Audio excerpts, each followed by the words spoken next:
everybody. This is the Wild Ass Podcast, and I am your host, Wild Ass Craig. This is episode 23, and in this episode, I get to introduce all of you to my friend, Alex Brown. If you're following my personal social media accounts, you've heard of him. Only you've heard of him referred to as Scrubs. And instead of me telling you how we met, I'm just going to welcome Alex to the show so we can share this story together. Scrubs, welcome to the show. Well, hey, Craig, thanks for the invite and the welcome. I've been looking forward to doing this with you. So, yeah, let's get started. It's been how long we've been trying to put this together? I want to say 2 months.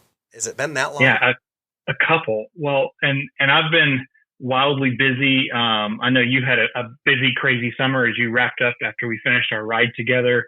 But then I moved to a new house. Me and my wife closed on our new house on November 18th. So we're excited to really be planting some roots in our new area, matching our new jobs that we started back in August.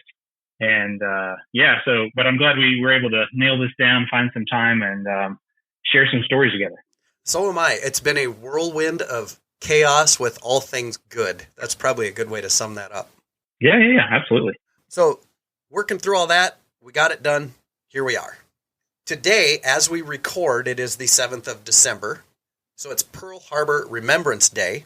I know you're a military vet. If you watch my Wild Ass Wednesday shows on Facebook, just like I tell everybody, and I think I told you right when we met, thank you for your service. It's greatly appreciated. Sure, absolutely. And that's why I know myself and a lot of my other fellow veterans do what we do and serve in the way that we can. We know not everybody can, and it's for the support and for home. This is why we do it, and the ability to share in things like this. So yeah, today is the day that the sleeping giant awoke, and a day for remembrance, much like 9/11 has become what it has for my generation.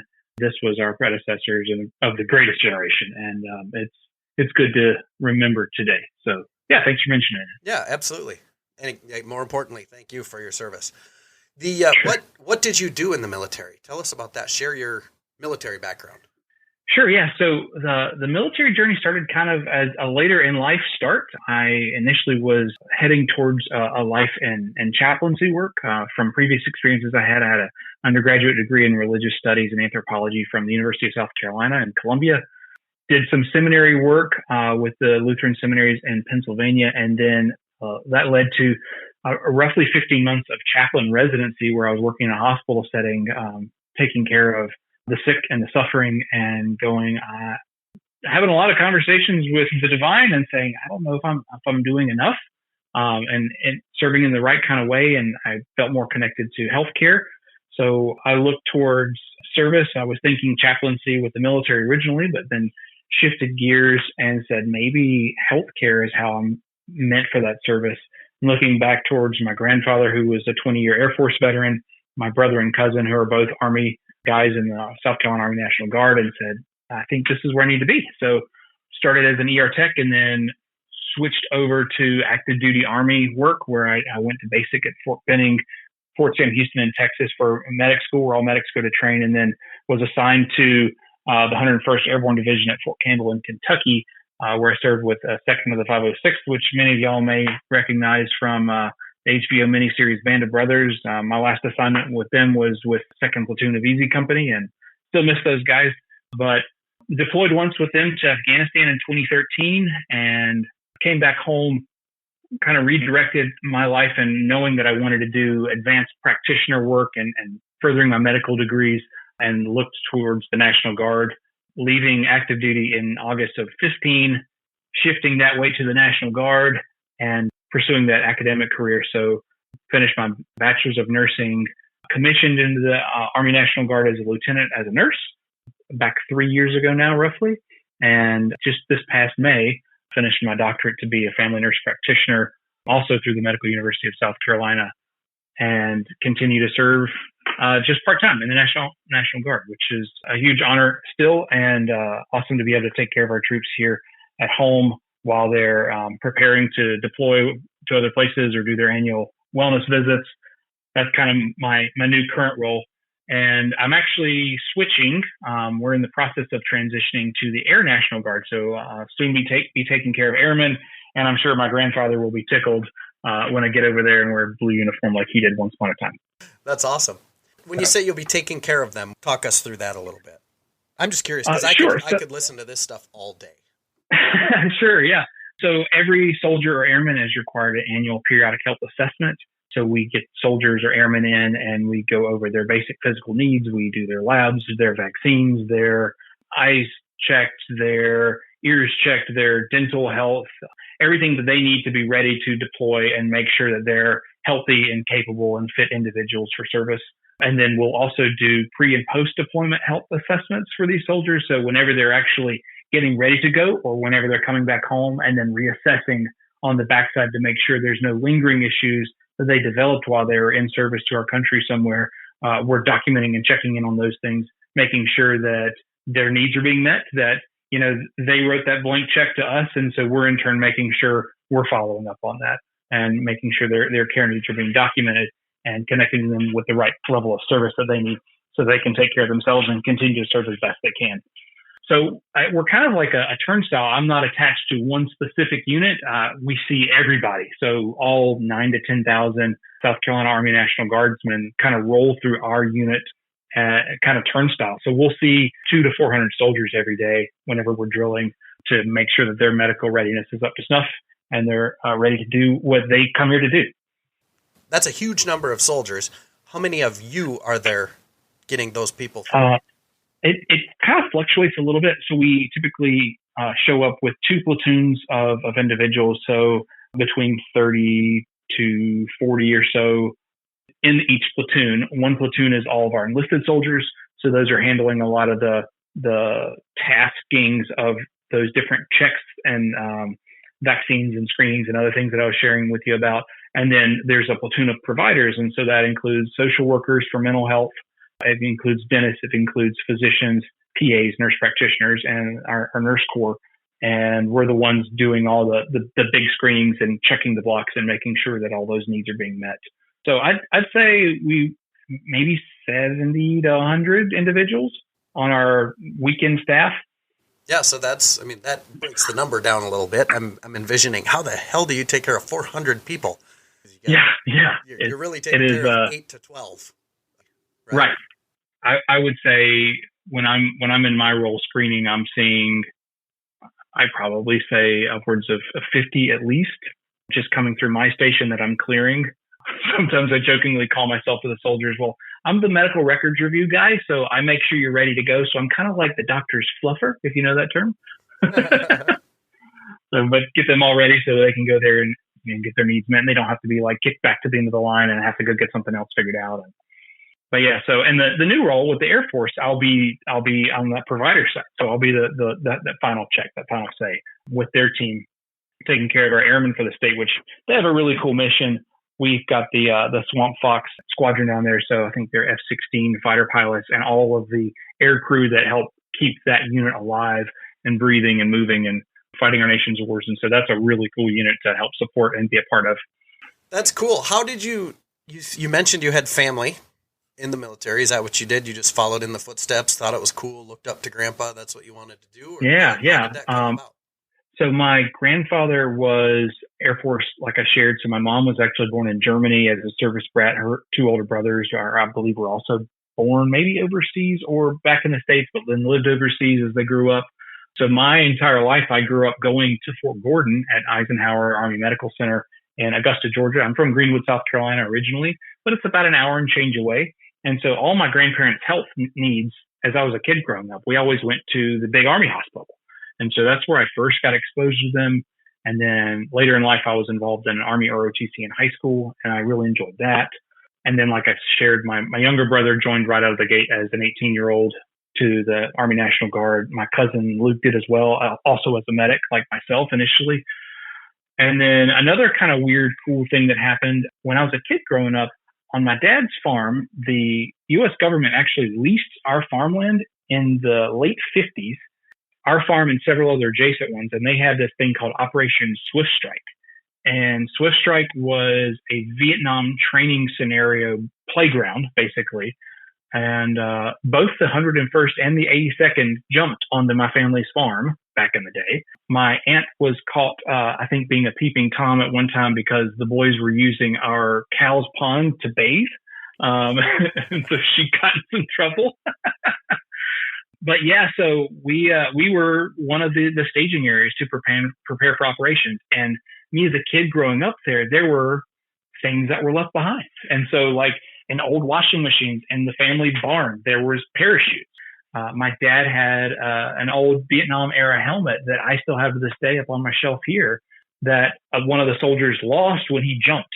And my dad found it later after the soldier had left in the bushes near where the jump site was. Wow. Yeah.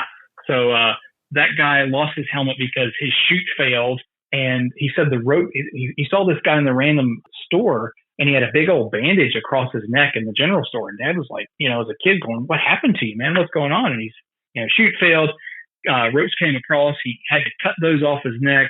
And then he blew his reserve chute, was able to land safely. But when the first chute flipped off, the helmet got tossed. And so no helmet anymore. But we have it now. So if you know a soldier who lost a helmet in Clinton or Joanna, South Carolina, I have your helmet. That's crazy.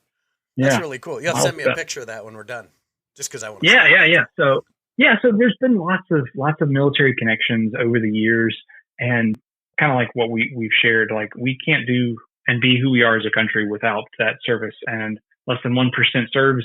I have got that connection, and I feel really honored and blessed to have been able to be a part of that legacy. So very, very cool. Yeah.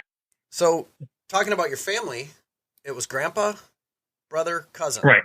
And yourself. Mom's dad, brother, and cousin all served. My grandfather's brother, Bill, also served in Vietnam in the Army. And then on my dad's side, one of his family lines even goes all the way back to a captain in the Revolutionary War. His last name was Templeton, but he's buried in Cowpen, South Carolina. And so the progenitor of that line on the trunk of the family tree is an officer from the Revolutionary War, which is pretty wild. That is really cool. That is really wild. Yes. Yeah. How'd you meet your wife then? Was that so a military that's kind of a it has nothing to do with the military stuff. And we we're both in healthcare. We're both family nurse practitioners. She works in orthopedics, and everybody always asks, since we both do the same job, like, oh, did you meet in the same hospital? And I typically like to get on this rabbit trail of a conversation going, oh yeah, well, like I saw her and I thought she was gorgeous, and I kind of stalked her a little bit, not in the creepy kind of way, but I finally introduced myself and blah, blah, blah. So no, we met on Match. We met online, like a lot of couples today, because where do you go to meet people? It's kind of wild. But yeah, so we started chatting, and she had posted some travel pictures, so it looked like she was really into adventure. And I was like, all right, that's cool. She likes adventure. She does a lot of medical mission work with some different physicians, goes to Kenya, has gone to Costa Rica and some other places. So I thought that was really cool and respectable. And then she said she was into trilogy movies. So I was like, oh, what is that? What is this about trilogy movies? So I eventually talked her into a first date, and we went to this Greek place called Stella's, and which is fantastic. If you're ever in Charleston, South Carolina, which is where we met, go to Stella's. Great food. They've got this Greek flaming cheese that was the ticket. That was that sold her. She says is the flaming cheese. So try that out. But we started talking, and she was like, oh yeah, well I'm a really big Star Wars fan, and she also likes Lord of the Rings too. And I said, well, I think I'm a bigger Star Wars fan than you. And she said, I don't know if you can prove that.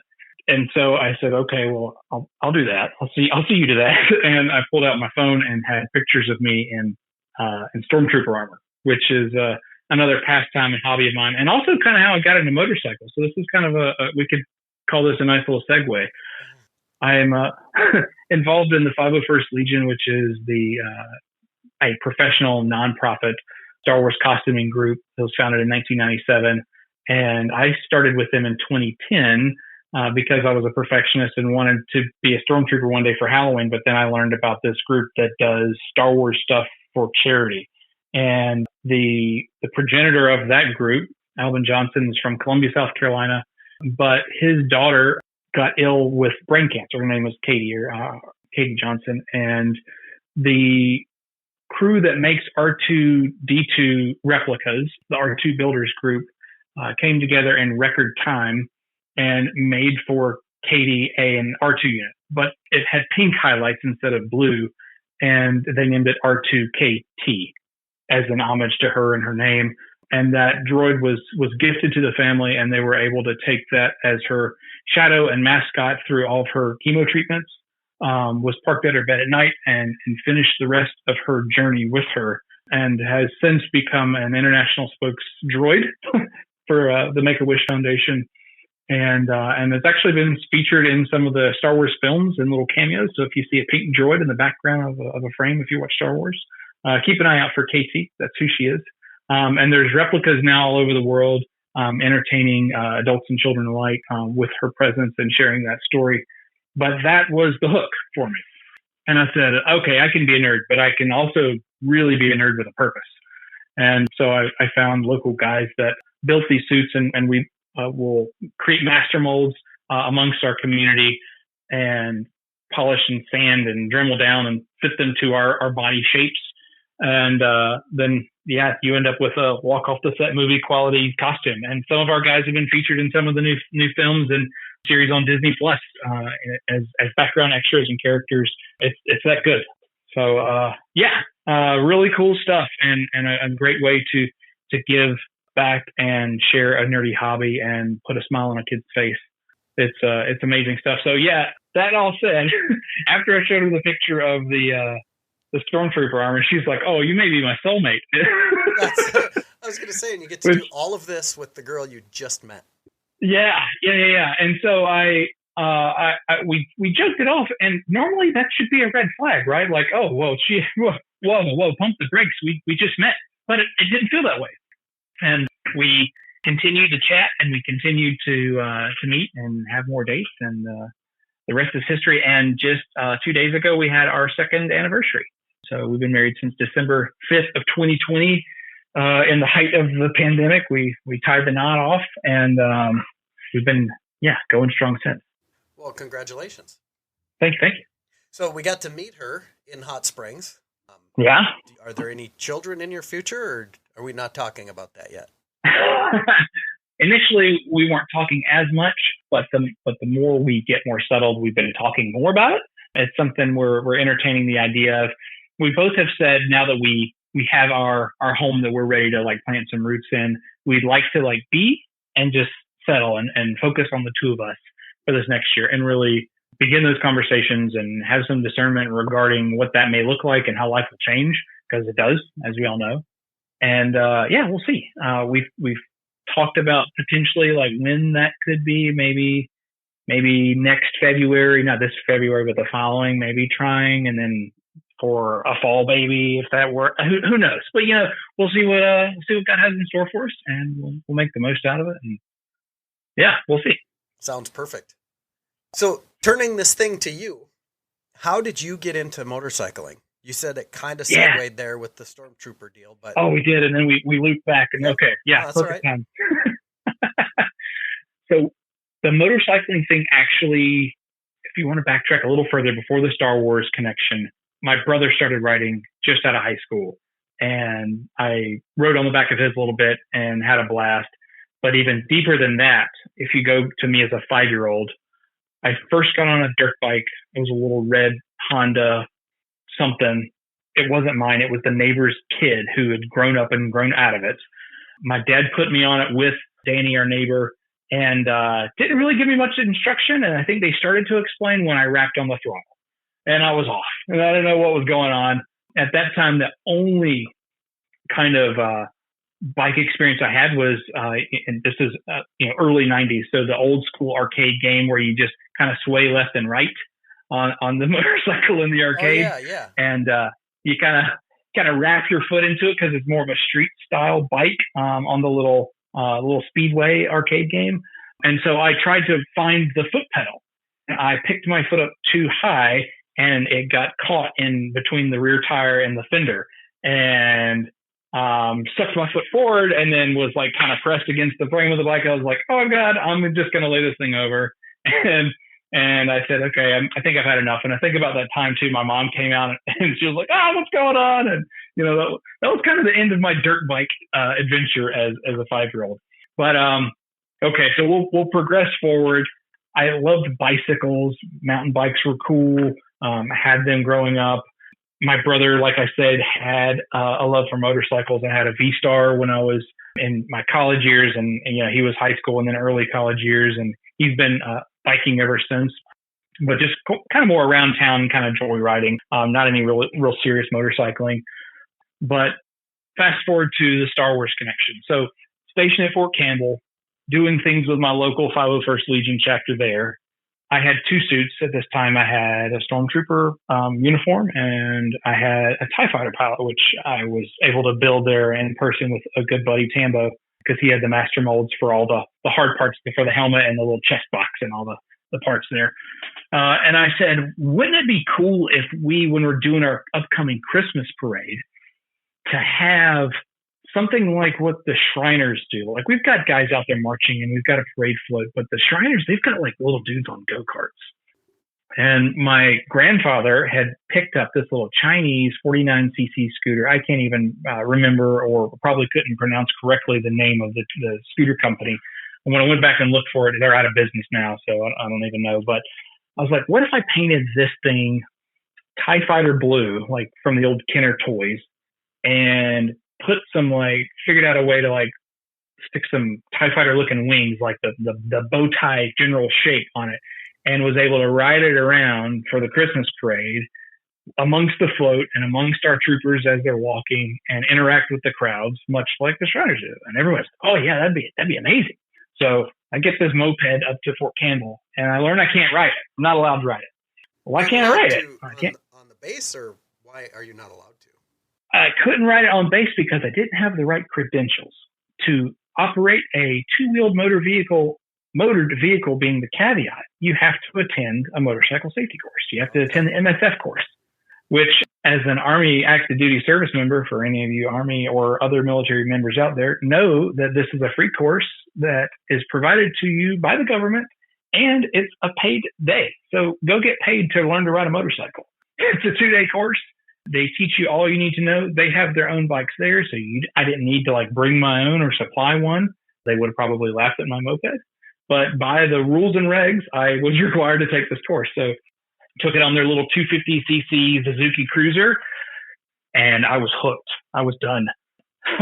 Was riding really easily along the course, learning all the do's and don'ts, and I appreciated it, learning out the gate from professional instructors, so I didn't learn the bad habits off the rip that you have to unlearn and then relearn. So with that, took it and then was able to ride the little scooter on post, which I did for a little while. We weren't ever able to make the parade float happen, and that's okay. But once I got out of active duty and shifted gears back towards home, that's when I was able to buy my first motorcycle and moved to Charleston and wanted to get around. And I had a buddy who was an extra and stunt guy for the Walking Dead series. Okay. He ended up in a bind and was making this really cool, themed, tricked out KLR 650 that's end of days. Maybe you should see this thing at Burning Man or something, because it had the big 50 cal ammo cans as panniers on the side and some other he had wrapped the exhaust and done some other things to make it look more like a rat rod type of a KLR. But he ended up in a pinch and needed a new transmission for a truck, so he sold it to me for cheap. And that was the first bike. So I liked it. I liked the idea of it because the KLR is, you well know, it's the jack of all trades, but ace of none. And I could figure out what kind of style I wanted to be and do. And then learning in the streets and dirt roads around Charleston was a little interesting, a little tenuous at times, but we did. And then from learning on that, I progressed forward to meeting the Combat Veterans Motorcycle Association, which I had seen around Fort Campbell, but didn't know much about. Looked into them, found out about the work that they do, and they're another nonprofit group that's one of the largest veteran motorcycle associations out there, probably the largest. And their whole motto is vets helping vets. I'm like, cool.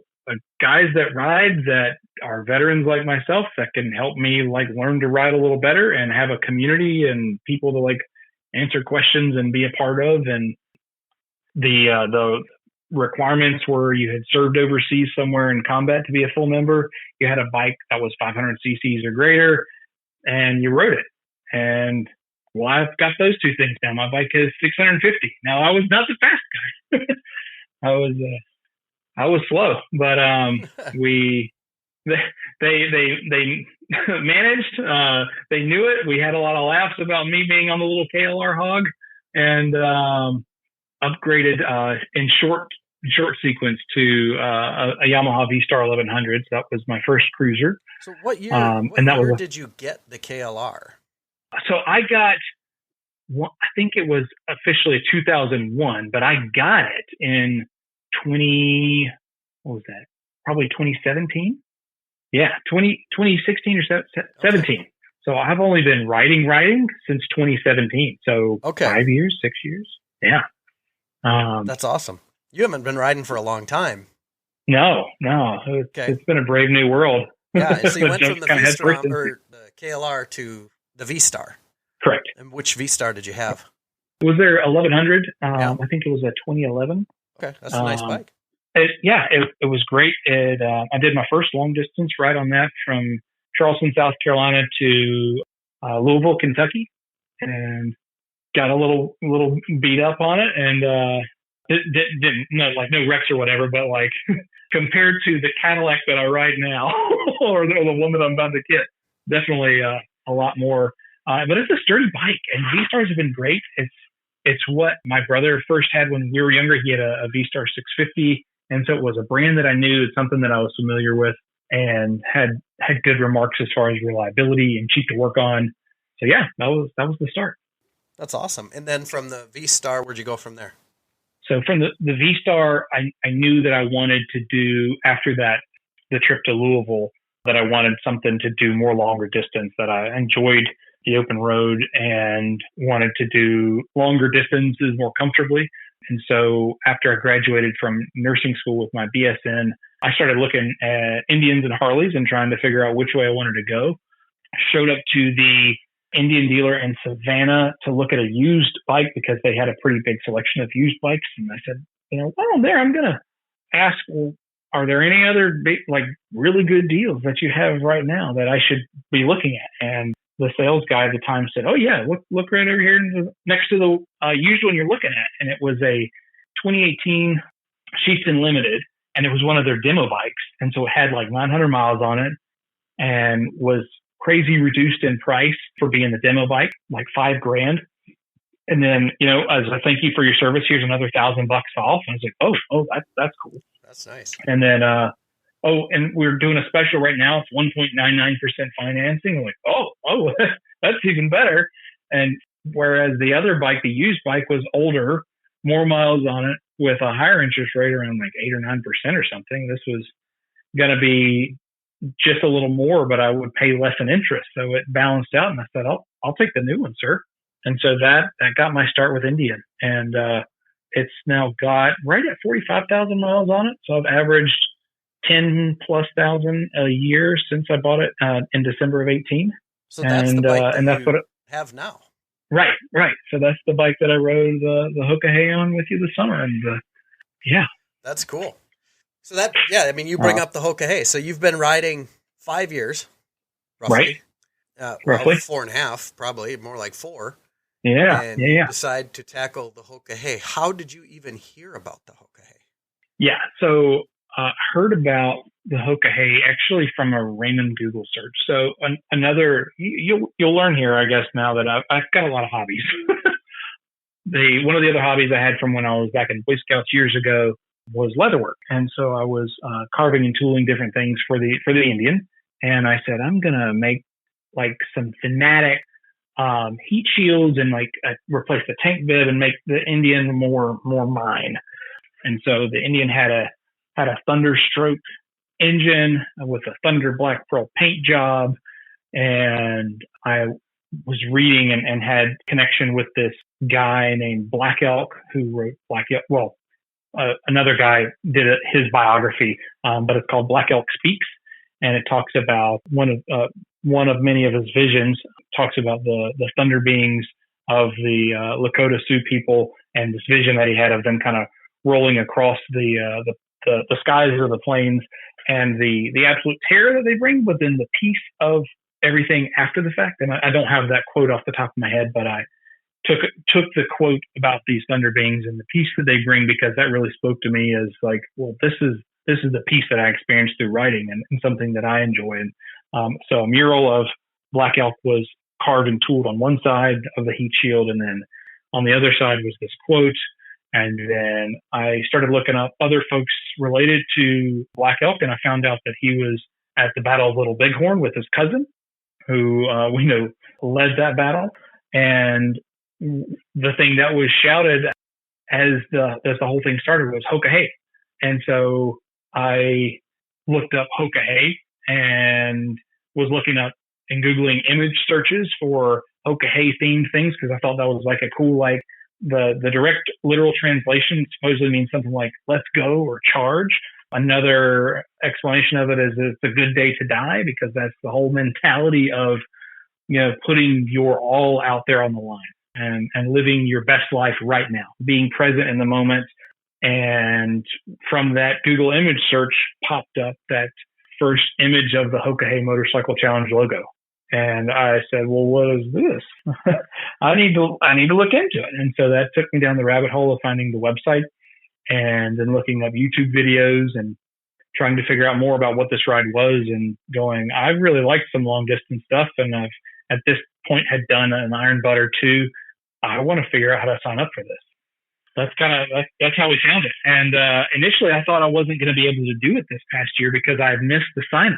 But me being vigilant and just hanging out and keeping an eye on the Facebook and social media, Beth Durham, who is the late founder's wife and head of their board of directors, had posted that they had some people drop out for the 2022 year, and that they were taking applications again. And I was first to it.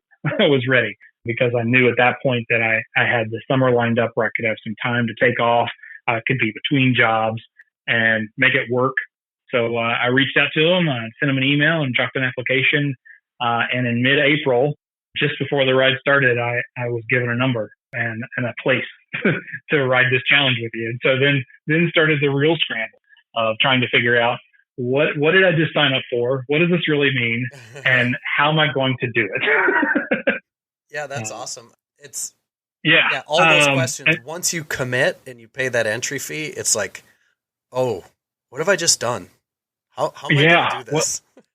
Right.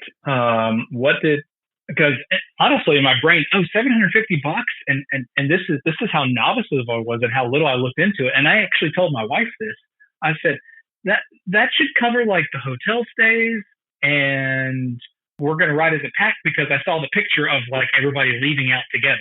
So I really thought it was 10,000 miles of this pack of warriors like traveling down the road together on this crazy adventure and staying in hotels, and like everything was going to be hunky dory. I didn't realize the adventure I was signing up for. I knew that there was no GPS allowed, and I knew we had to use turn-by-turn directions.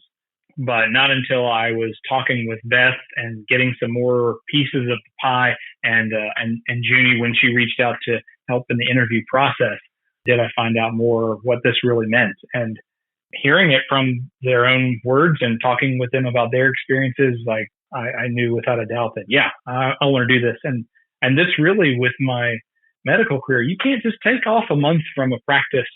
I don't know when I'll be able to have this chunk of time again. So it really all lined up well. The proverbial stars aligned to make this year happen for me.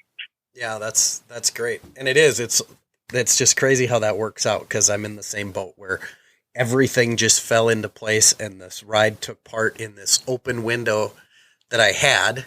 My window was only 3 weeks. So like, literally the weekend before, I was I think I was in New York for a motorcycle event, or maybe Springfield, Missouri for the BMW event, and then got home, basically loaded the van and headed out west. And that's when we saw you. We met up with you in person. But the first time we met was Greenville, South Carolina. Right. Tell me your version on Mother's Day. Yeah, so that was pretty great. So Craig and I were talking, shooting messages back and forth, because at this time I was signed up, I was ready to go, and I had a seat cushion, but I wasn't a super fan of it, and we'll leave out the details about which other ones I had. for posterity, but I knew there were some other riders out there, and I had seen his, and I was like, that's a little pricey, but if it really gives that level of quality, man, I'm all about it. Let's do it. And to be fair, it's not nearly the price that it should be for the joy that your seat brings to the game to allow you to extend your riding. Hopper and Raya and Paco that I learned after the meeting either further affirmed that. But yeah, so I reached out to Craig, and we were going back and forth, and Craig was supposed to be coming down to Myrtle Beach Bike Week. And I think with you were that, going to try to make it there, right? Like it was I'm going to go there, so I'll pick it up there or something. Yeah, that's right. So I was in Charleston, which is like 2 hours away from Myrtle. He was on the way there. I was just going to, ride up one of the weekends while Craig had his stuff set up. And then we started calling and getting scheduled and whatever. And then we found out that you showed up to Greenville en route early. And I think that's because some dates got screwed up, but you ended up there for like a week. Yep. Yeah, we were going to the event to work with J&P Cycles, and they sent me the dates for a week earlier. So we were at South Carolina for an entire extra week. But it worked out. Yeah, it worked out. So I contacted Craig and a buddy of mine, Justin, who's a riding buddy of mine and was at my wedding and was in the Combat Veterans Motorcycle Association with me. His mom lives in Easley, which is right outside of Greenville, and my mom lived in Greenwood. So we had decided, let's do a Mother's Day ride and take the back roads, and we'll go up, visit both moms, surprise them, and then beat feet back, or get back on the ride back to Charleston. And so in the process of that, I reached out to Craig and said, hey, you want to rendezvous while I'm like in your area? And we were able to. And so we met at a hot spot gas station. I met two guys on bikes meeting a dude in a panel van selling hot ass cheeks out of the back of his van. But yeah, we made the deal and got to meet. And I think Renee and Callie were with you. Yeah, I think we were all down there. Yeah. Yeah. You were all down there. So we got to meet your wife and meet her. And I think it was Renee's birthday coming up. Yes. If I remember right. Yep. And and then you mentioned the podcast, so we talked about that, and I was like, okay, yeah, well, I'll follow up and I'll listen to those, and then we met again, paths crossed again randomly on the way to the Hoka Hey Challenge when we met with Clockworks in Mitchell, South Dakota. We ended up there at the same time, so that was cool, and then was able to meet Brian and his whole team, and I know you interviewed him earlier in your podcast as well, but super cool dude. The staff there are amazing. Their products are fantastic. I feel like I'm just plugging everybody during this interview. Nobody's going to complain, I promise. No, but just a solid team. I learned about them because they supported an Iron Butt challenge that I did years prior, supporting Operation Homefront, which is a group that takes care of military families back here stateside. And they had donated a Clockworks windshield. So I had one of their windshields on my bike from a raffle that I won. And so I'll continue to praise and talk about them. And I've already bought their windshield for my new 23 Pursuit that's coming in hopefully here in a couple of weeks. So I hear it's on ground in Savannah now at the dealership. So it's super exciting. But that'll be one of the first things I throw on the new bike, is one of their flare windshields. So get you one if you don't have one, or try one out. It's well worth your time. But yeah, so we met there and were able to continue pressing forward, and we kind of convoyed to the challenge and got suited up and ready and continued to kind of touch base back and forth through the ride too. Yeah. So that got us to the Hoka Hey, and that's the main reason I wanted to have you on here. So we ran the Hoka Hey together, which is a unique experience, for lack of better words, right? We have, to say the least, right? And so we got in touch before that, and then we ran into each other at Clockworks, and then we, like you said, we caravanned out, and literally we were contacting almost hourly the whole time we were out there. Yeah. And ever since, we've stayed in touch. But one of the things, and the thing that I wanted to bring up, or the reason I wanted to have you on the show, I should say, is, we've stayed in touch ever since the Hoka Hey also. And in one of our conversations, you had said something that really hit home with me. And I don't remember your exact words, and maybe it'll come to mind when I say this, but basically you made the comment in our conversation that we were talking about the Hoka Hey, you don't have anybody to share the stories with. Yeah. And I don't know if you've listened to all my episodes. John Ferrian was episode 7. That guy is a wizard with words. And I just aspire to be as good as him with words, and I'm not. But you had said something to the effect of having no one to share the story with, and that really resonated with me because it's I think we're probably on the same boat. Like, who have I shared this story with? Am I repeating myself? I'm trying not to make, every conversation about me and the Hoka Hey, right? I mean, we did this cool ride, but nobody cares, really. There's a few people that want to hear stories, but it's like, man, we don't get to share this stuff. And I thought, this is a perfect opportunity to get you on here. I'm sitting here literally with the 48 state map, and I want your stories because it's an opportunity for you to share them, but it's also an opportunity for us to relive those. Absolutely. So absolutely, that's why I wanted you here. And I almost have, I have almost no notes. And that's why my entire, I wrote down a couple things here, your fundraiser, and then I'm looking at a map of the 48 states. That's it. So this is totally Scrubs Hoka Hey experience, as good as we can nail it down, right? As much as we can nail it down and what time we have. So in a similar way, it reminds me of, and you have to say this lightly, but with veterans who have served overseas, and those of us that have done that will be able to share and say they'll have a hard time talking to anyone else about it unless you were there, because you have no way to really relate. Sure.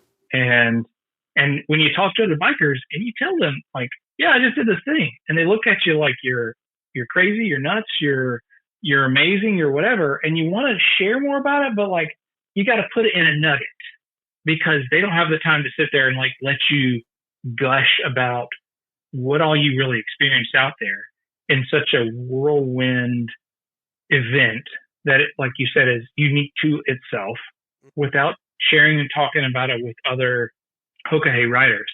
Like, for instance, I love my wife and I love my family, but none of them really get, they were out there, they were supportive, but they can't experience it the same way like you can or we can, or talk with others about it. And, hopefully someone will get something out of this and they take a listen too.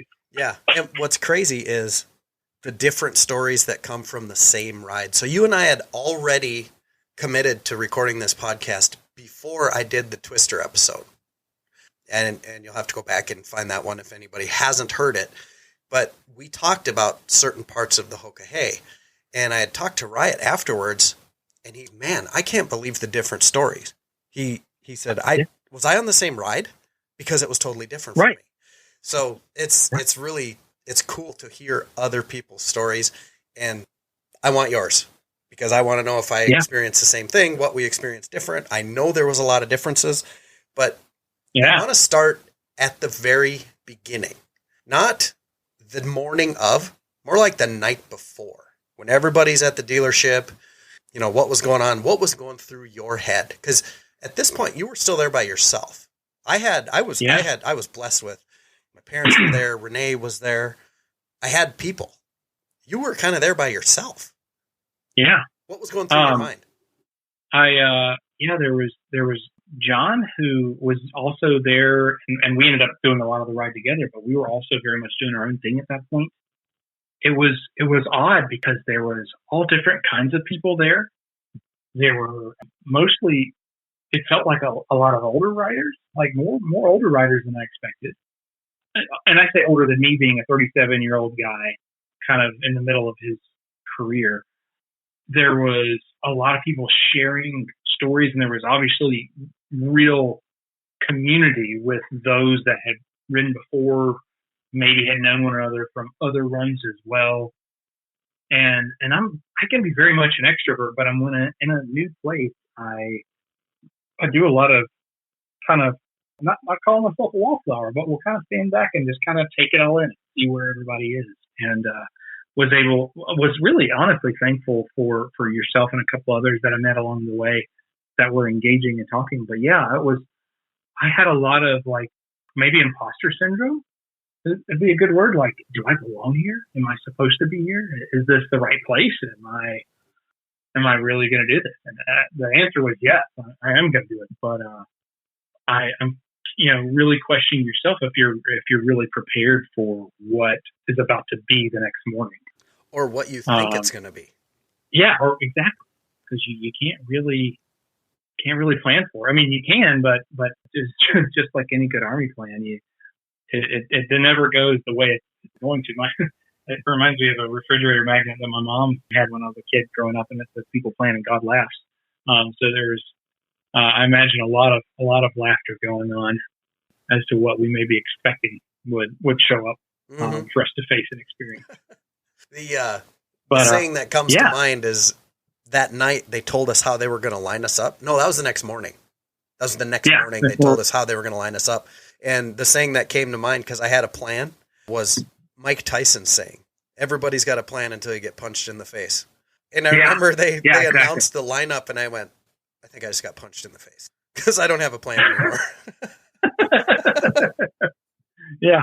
Well, yeah, I know a lot of folks were planning, like Pat and AJ, who came in second and third place. And Pat was a seasoned rider and had a lower number, and AJ was brand new, but they were split up.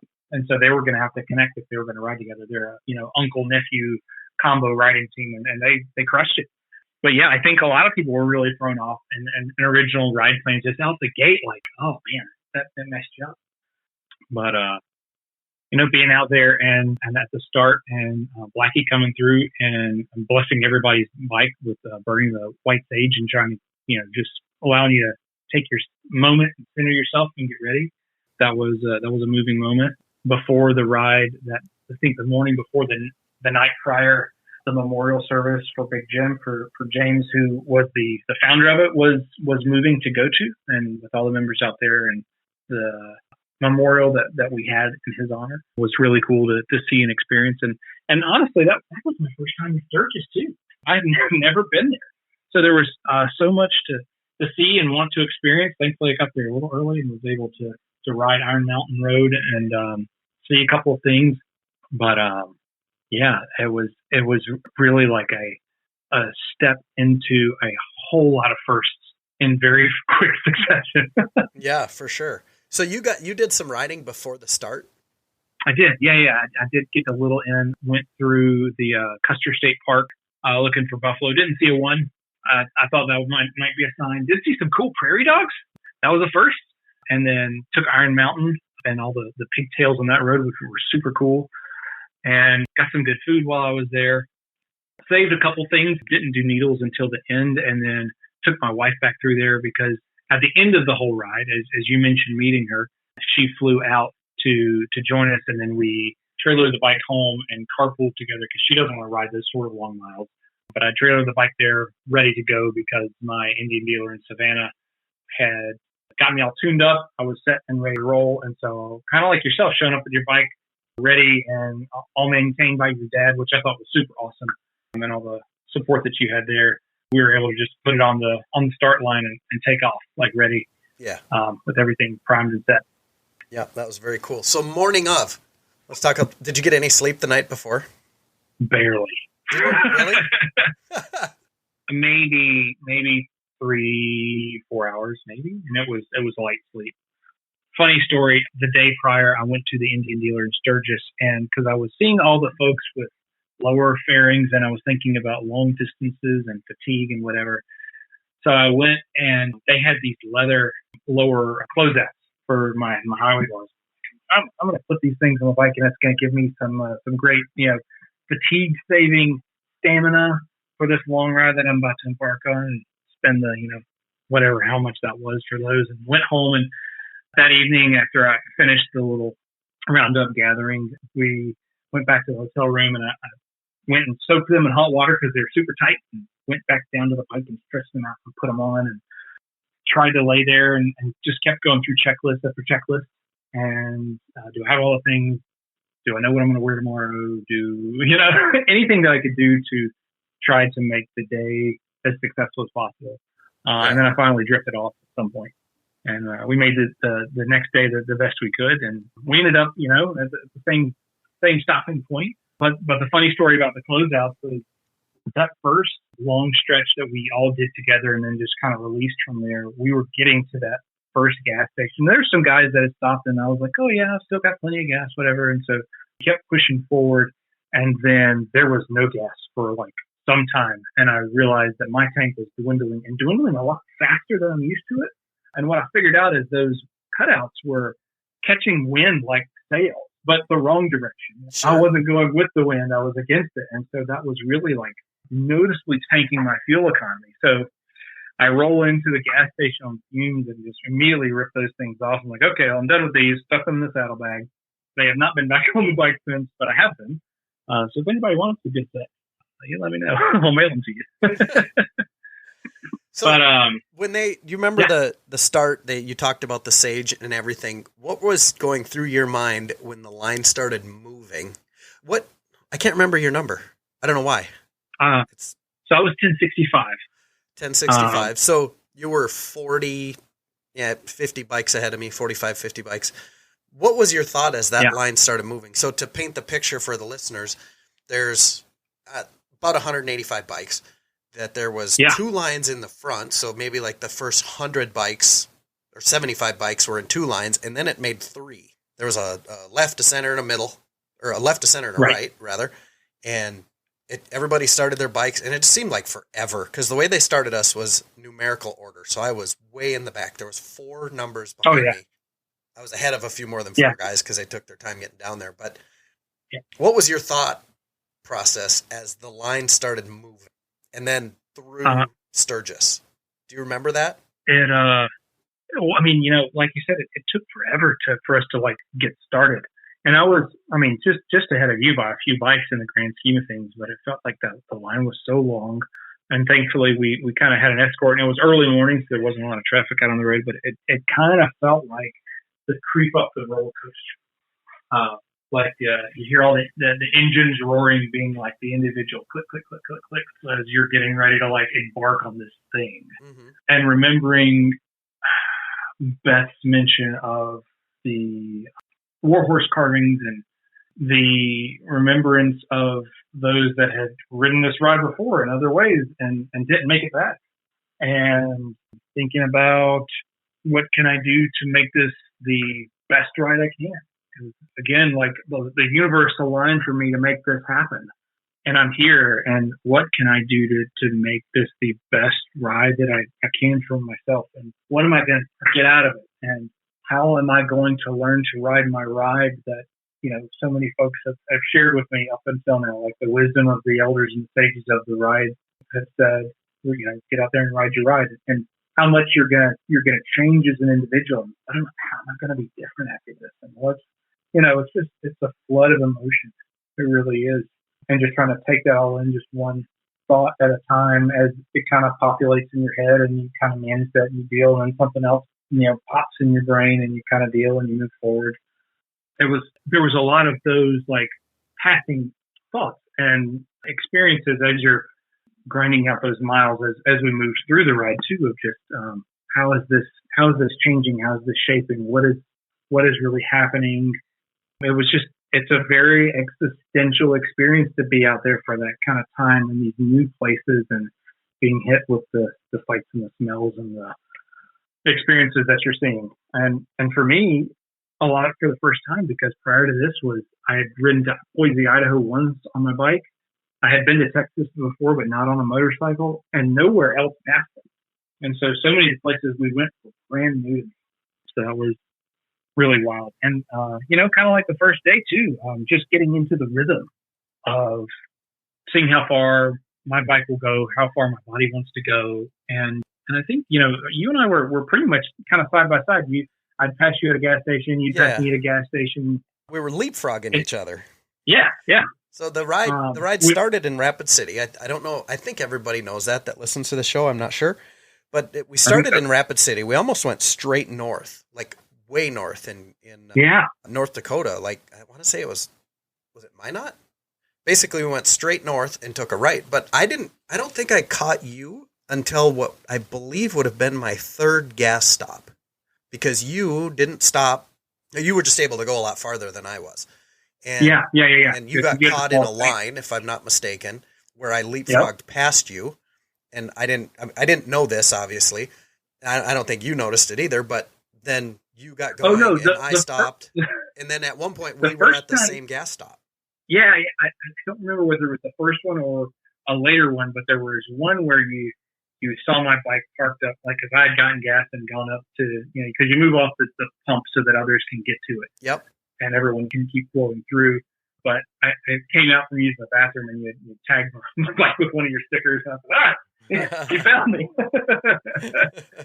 And then on a later one too, we learned that the U.S. fleet tracking service was a little bit of a mess at times for us.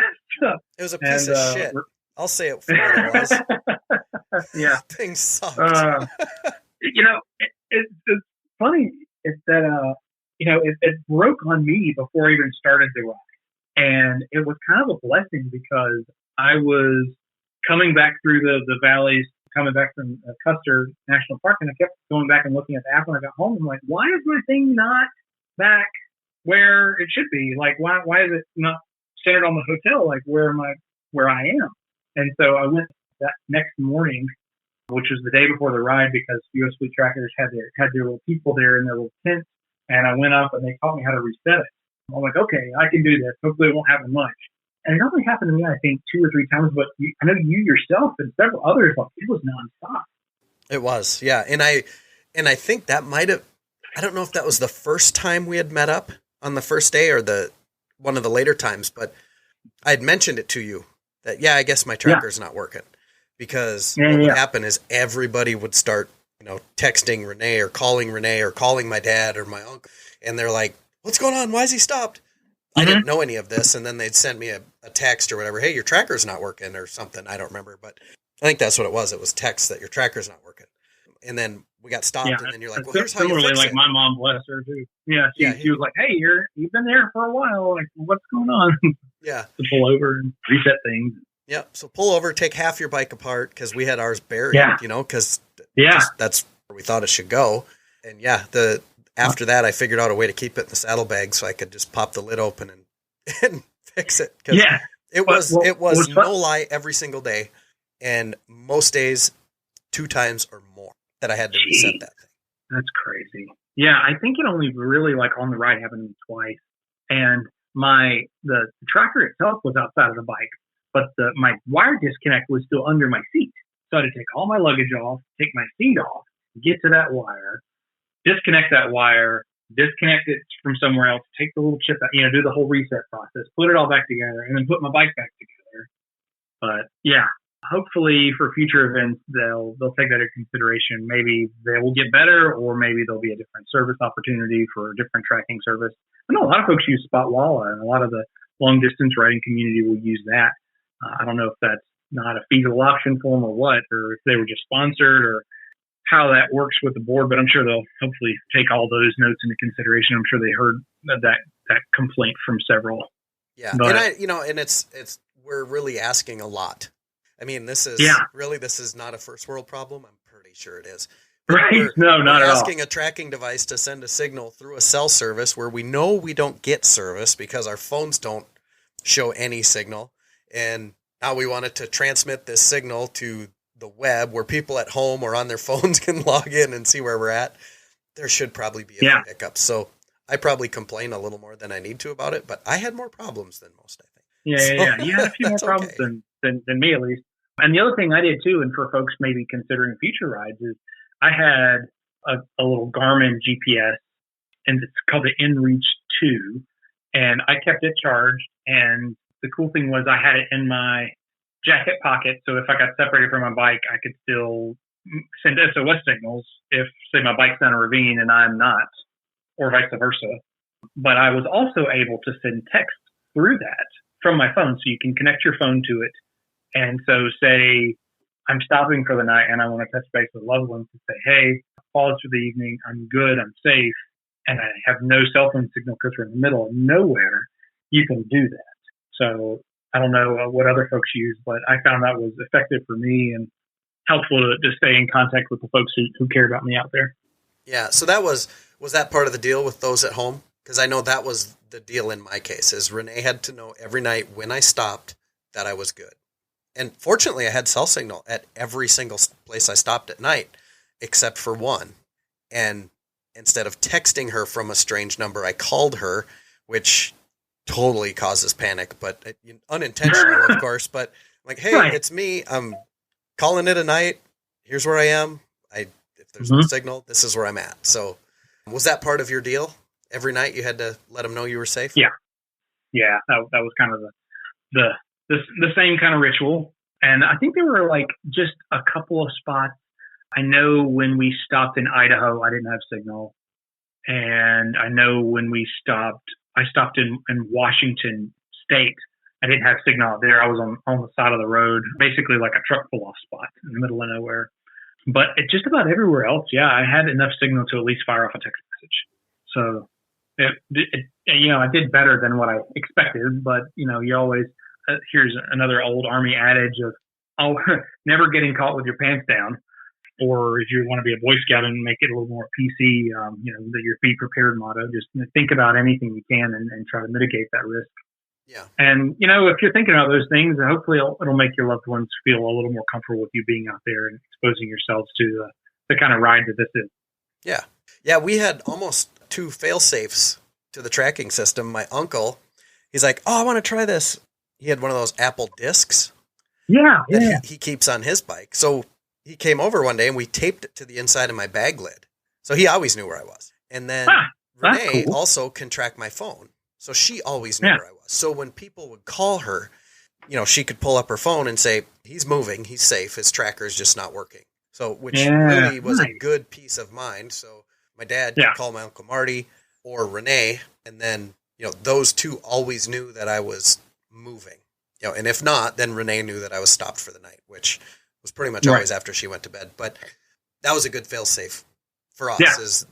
There was people able to see that I was still moving, even though my tracker was, in the middle of a median, in the middle of some nowhere area. But let's talk about the ride itself. We started day one, South Dakota into North Dakota. Do you have any memories or anything from those 2 states? I think the key memories for those spots were like the first big wind farms that I had ever seen, which is like, old news to you, but just fields and fields. And when we stopped that first night just on the Minnesota border, it was like a crossroads, and it was like a bank and a store and a gas station and all the things like in one like little mini mart. So just kind of seeing like how people live out there. Deer nonstop. I think, jokingly thinking about the bugs, I think there were more bugs per capita in those farm fields that we were riding through than anywhere on the trip. The bugs in Texas and Oklahoma were bigger, but there was more of them in the Dakotas. Yeah. And I think it was North Dakota when I first learned that there are open ranges and cows can wander into the street. And that happened because there wasn't an open range. And myself and John, we were, tag teaming through this one area, and there were cows in the middle of the street. And one walked right out in front of John. And so I texted and then ended up pulling over and calling Beth to let her know, like, hey, there's cows on the roads here. Please let the other riders know.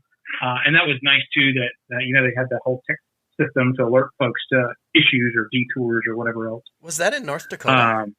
Yeah, I was in North Dakota. And they asked, is this an open range? And I was like, what does that mean? And it was really, there are places in this great United States where, you have the little cow barriers where they won't cross the road where the little great things are. Cattle guards. But then past that, they can just be wherever they want to be. And a lot of times that's in the road. But no, this was like they had broken out of their fence. And it was not an expectation, so the riders wouldn't have been prepared for it. And I think, so and this is coming back to me, when we stopped, there was a place where, everybody stopped, not at the same time, but they'd stop because the page ended, right? And I was flipping the page when you guys pulled up. And I stopped, and it was getting late, and it was dark, and then I walked back, and it's you guys. I'm like, oh, hey. And you were telling me about that. That's right, yeah. And the front of our bikes looked like they were covered in fur because of all the bugs. Covered. Yeah. But I think we were all feeling good enough, and we're in the middle of nowhere. And then we took that right hand turn, and I think we all decided at that point we would just ride until we find the next opportunity to really like bed down, like at a gas station or somewhere that seemed suitable, because there was no shoulder, there was no nothing, it was just fields where the page turned, and we took that right. And we kind of said, let's make it to the border, if I'm not mistaken, but it seems like we were just a little bit short. But we found that place. There was a few bikes there, and we're like, you know what, this is as good as any. Right. And then we had several others, pop in behind us, and then some got up way earlier than us and took off before we even got up, after we slept our few hours that we did.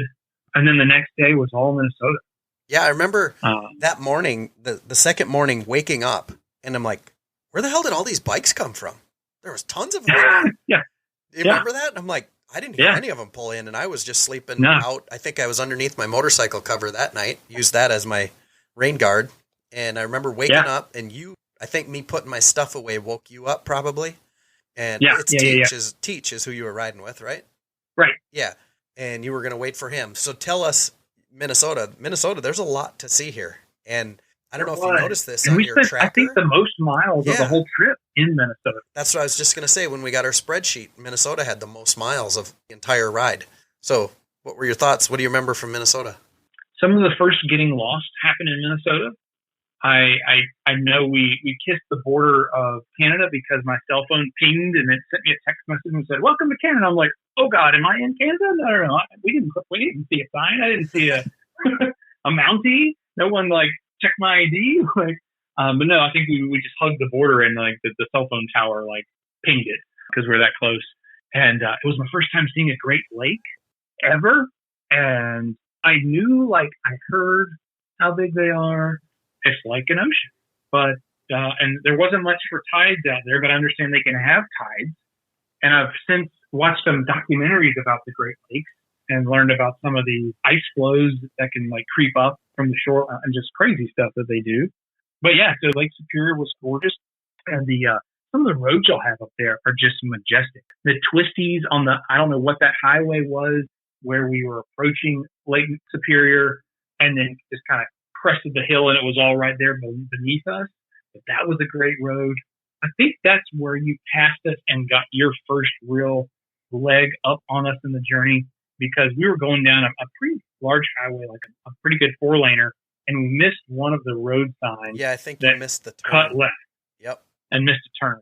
And we went probably a good 25 miles out of the way before we realized that we were catching up to a road that we would meet later in the journey, because we looked down the page and we saw the highway. I'm like, well, where's all these other roads between here and there? We're not supposed to intersect this road now. So we had to do some head scratching and backtracking. And then we got caught in a nasty rainstorm that slowed us down even further, which I think you missed. Oh, that's right. Northern Minnesota. I got through, there was a detour there also. Do you remember that? Or were you in the rain before that? But I got to the detour right before the rain, and I was into the detour when it started raining. So I kind of got through. That was one thing for whatever reason on the. I caught that rain too. What's that? I said that was a different rainstorm, but I caught that rain as well.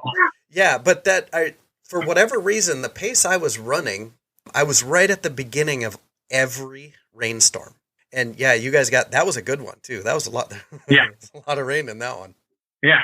So the first one, it was a lot of heavy rain, and then it cleared, and we got to Lake Superior, and then we had a clear shot down Lake Superior and down the coastline, which was awesome, right into whatever that major city was. And then we took that right-hand turn away from the lake and back towards the heartland of the state, and we got hit again, and that time we got hit with rain and hail. Yeah, see, and that's the first time I got the rain, was a couple hours back inland. I didn't get it on the north side. So I think we might have just hit the same storm twice, and it just intensified for round 2. I said, we're not done yet. And then John and I ended up splitting with that detour, and he's like, the road points us this way. I'm like, but the other road keeps going this way. And we decided that I was going to go the main route, and we split up there, and John and someone else was with John too. I think his last name was Brown as well. He was also an Indian, I think chieftain. I'm trying to remember his rider number. But they continued going straight, and I again phoned Beth because I'm like, this is my one-time shot. I'm going to make sure that I'm on the right road. And she came back and said, oh, yeah, you can take either way. So I called John Teach, and I said, Teach, you can continue on. And he's like, well, I'll go up to this point, and then I'll meet you there. And I said, great, cool. So I continued blasting around the long way to the detour. And I ended up finding 3 other riders that were stopped in the middle of the road and didn't know where to go, and they were equally lost. So I kind of felt like that was another little God moment going, I was supposed to find these guys and show them how to get to where I was rendezvousing with the others. So I ended up showing up with a pack of 4 of us, 4 or 5. I think, yeah, it was 4 of them and myself, and they were riding behind me. And we catch Teach and the other guy and continue on our way. But I was like, hey, look, I found friends. And we continued on that journey. We didn't make it quite out of Minnesota that night. I think we were really close to the border because day 3 was all the other heartlands, like in and out of Iowa, back in North Dakota for a smidge, down through that eastern edge of Kansas, and then on to our first stop, which was Olathe, or Olathe, or however you want to pronounce it. Olathe. So, yeah, we left Minnesota. I think we left Minnesota to the west, hit South Dakota, went south, and then went back into Iowa. I don't remember if we hit Minnesota again or Iowa. And then we touched Nebraska, and then ended up down in Kansas. I don't think we hit Missouri, but I can't remember. We were in Missouri for a smidge because that was a detour. Because I remember I called my brother-in-law who works at William Jewell, which is a small college outside of Kansas City, and he's works with their football program there. So yeah, go Cardinals. But we'll shout out there. But I said, hey, I'm heading your direction. Oh, never mind, I'm turning. So we were in Missouri for just a moment before we went over the river to the other side, and then we had that detour where there were some unimproved gravel roads that kind of got us around and past some construction, and then down to a lake. And we got to pass, our big Army military prison there, Leavenworth. Yeah, went through Leavenworth, and so I got to see that, and that was spooky, like big federal military prison where all those folks go. And then we made it to the dealership that night. You were ahead of us at this point by a fair bit. And we still had some time left, so we decided to get on the road. And we made it probably an hour or so outside of the dealership where we bedded down. And that night we stayed at a Dollar General parking lot across the street from a gas station in front of their dumpster. And so that kind of worked out for us. And I felt good about it because we were away from the pack. We weren't going to be disturbed by all the other bikes coming in and out if we had stayed at the dealership. And we're out of the city, so that made me feel a little good. Day 3, no, then it would be day 4, wouldn't it? Was day 4, Kansas. Yeah. I think we touched through Oklahoma, Texas, and then did you make it all the way into New Mexico? Went through the Panhandle, went through, I can officially say I got the heck out of Dodge because we went through Dodge City. And that was cool. I got a blanket from Dodge at one of the truck stops. Like a little like woven blanket that you see on all the like cholo bikes out there. They're like little bedroll. Yep. Yeah. But did that, continued on through Texas. And in Texas, we ended up running, we stopped at a gas station. I can't remember what town it was in. I wish I could give them a shout out, but they pulled up next to us and we were coming out. And they started questioning us and like, hey, like, what's going on? What you up to? And I was polite because, I'm being in the military and any first responders, and I was an ER nurse. And so I always talk to police officers when I see them, and motorbike cops at that.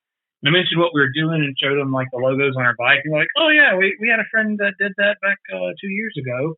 We had some more conversation. They said, well, where are you headed? And so we told them the general direction. They're like, oh, well, we just got off a funeral detail, but we're on our way back that direction. Are you ready to go? We're like, yeah, we're ready to go. And he said, well, come on. And they hopped on their bikes, and we ended up having like a legit police escort for like, I don't know, a 30-minute, hour-long ride awesome. Across some of those Texas highways. And they were showing off. They were riding like an inch off one another's handlebars and super tight. These two moto cops. It was like the quintessential couple of like the old senior ride captain and like the rookie. But definitely caught some great video on my little GoPro camera from behind them watching uh, them. And, when they pulled off to their station, they waved us on. But yeah, we were moving with them, and we definitely passed some cops going the other way and just waved and kept going, That was cool. That's fun. Yeah, so from there we got into New Mexico and got to see our friends there at the dealership right there inside New Mexico that for Harley that went belly up with the pandemic. And our friends from the ride that weren't riding it were there, but they worked there. They were from there. It was the Harley dealership in Clovis, New Mexico, just right across the border. And that's where some of the former riders had a water stop and food and refreshments.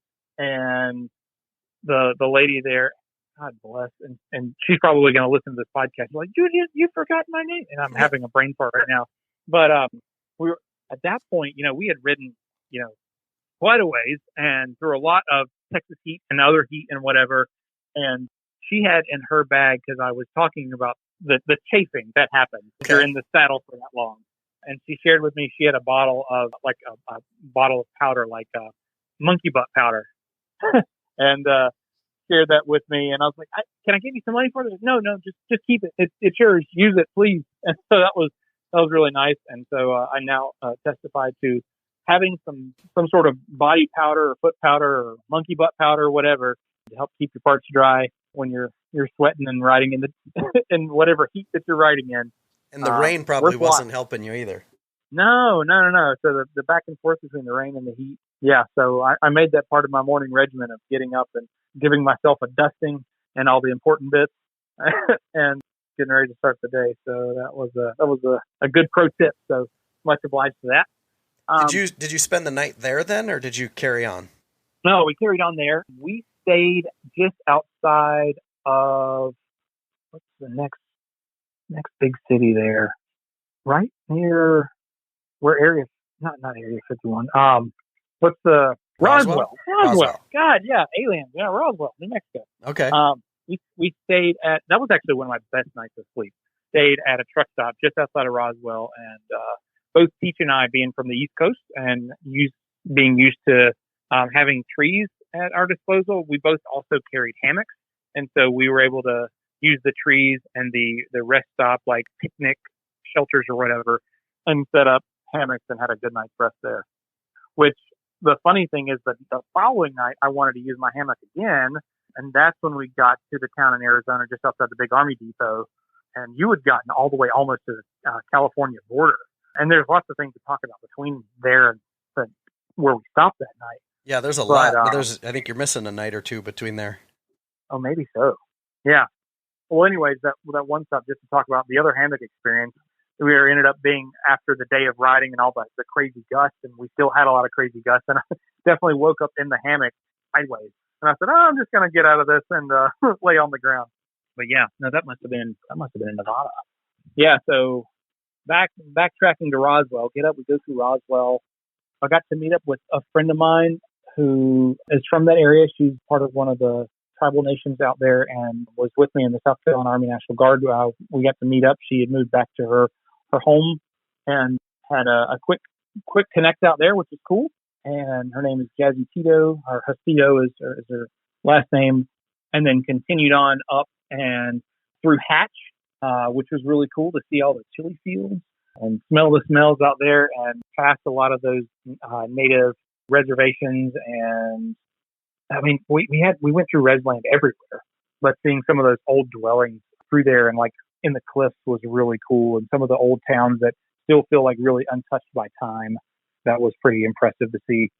Up and over the mountains, heading towards Arizona, we caught another nasty thunderstorm with, we saw it as we were approaching, getting out of those Hatch chili fields. And when we started to cross the mountains, and we get to basically our first peak, and the bottom just fell out on us.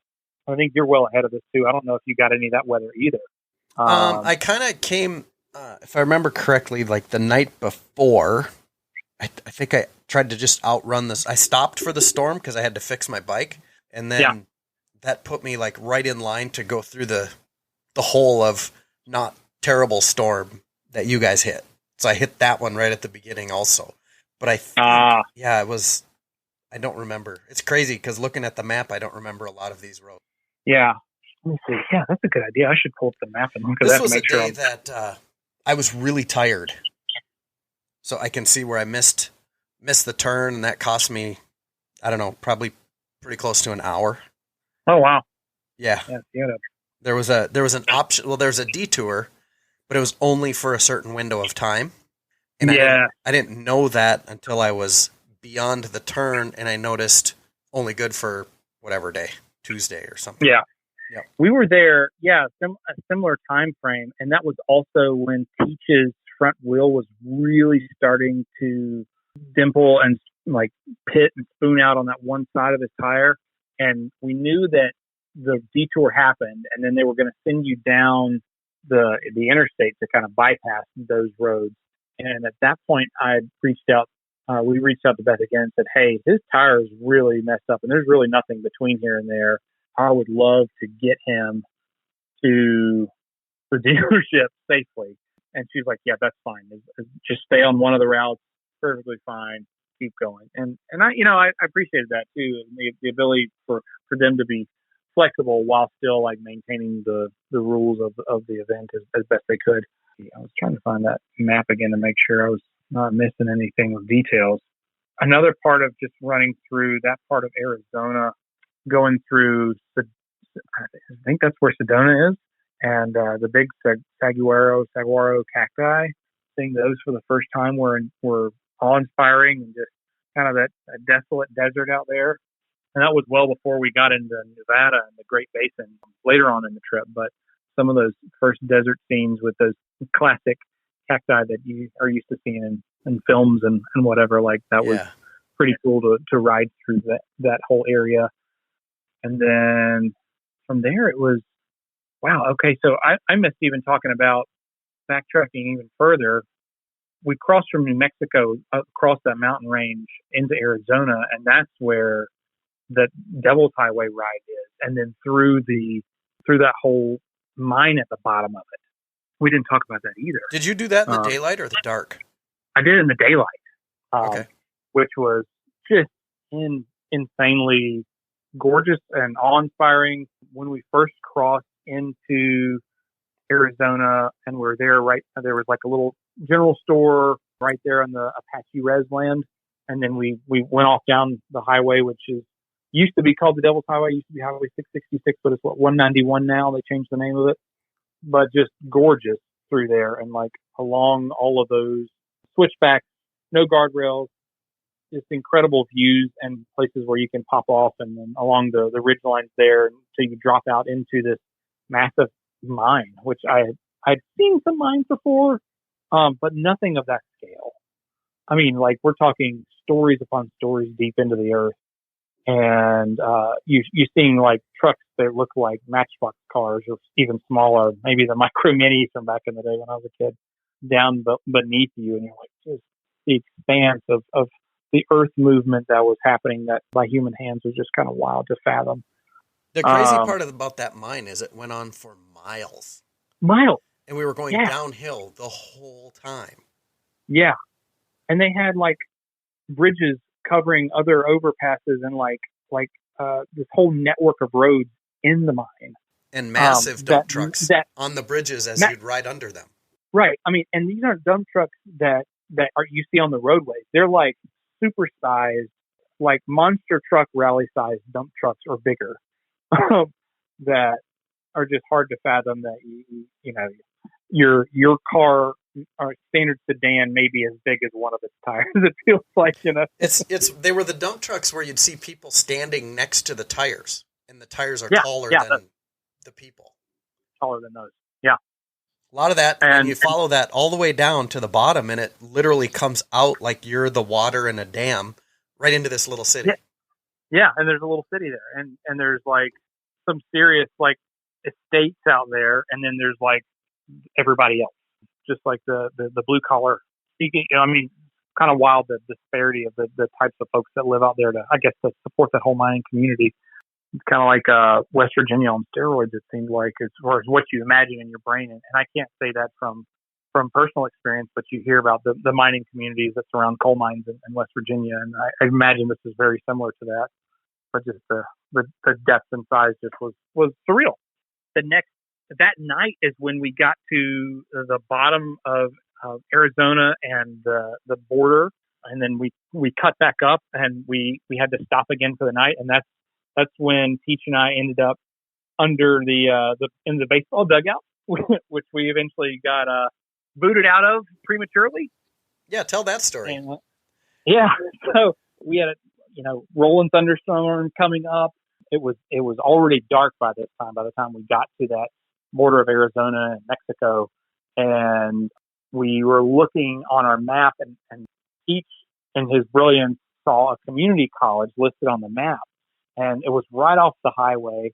And he looked at it and he's like, I bet they may have somewhere we could stay. So we ride a couple miles down the road and find this school. It's like a technical college, so a lot of outdoor buildings and whatever, a lot of light, right? So they're like a lot of high visibility.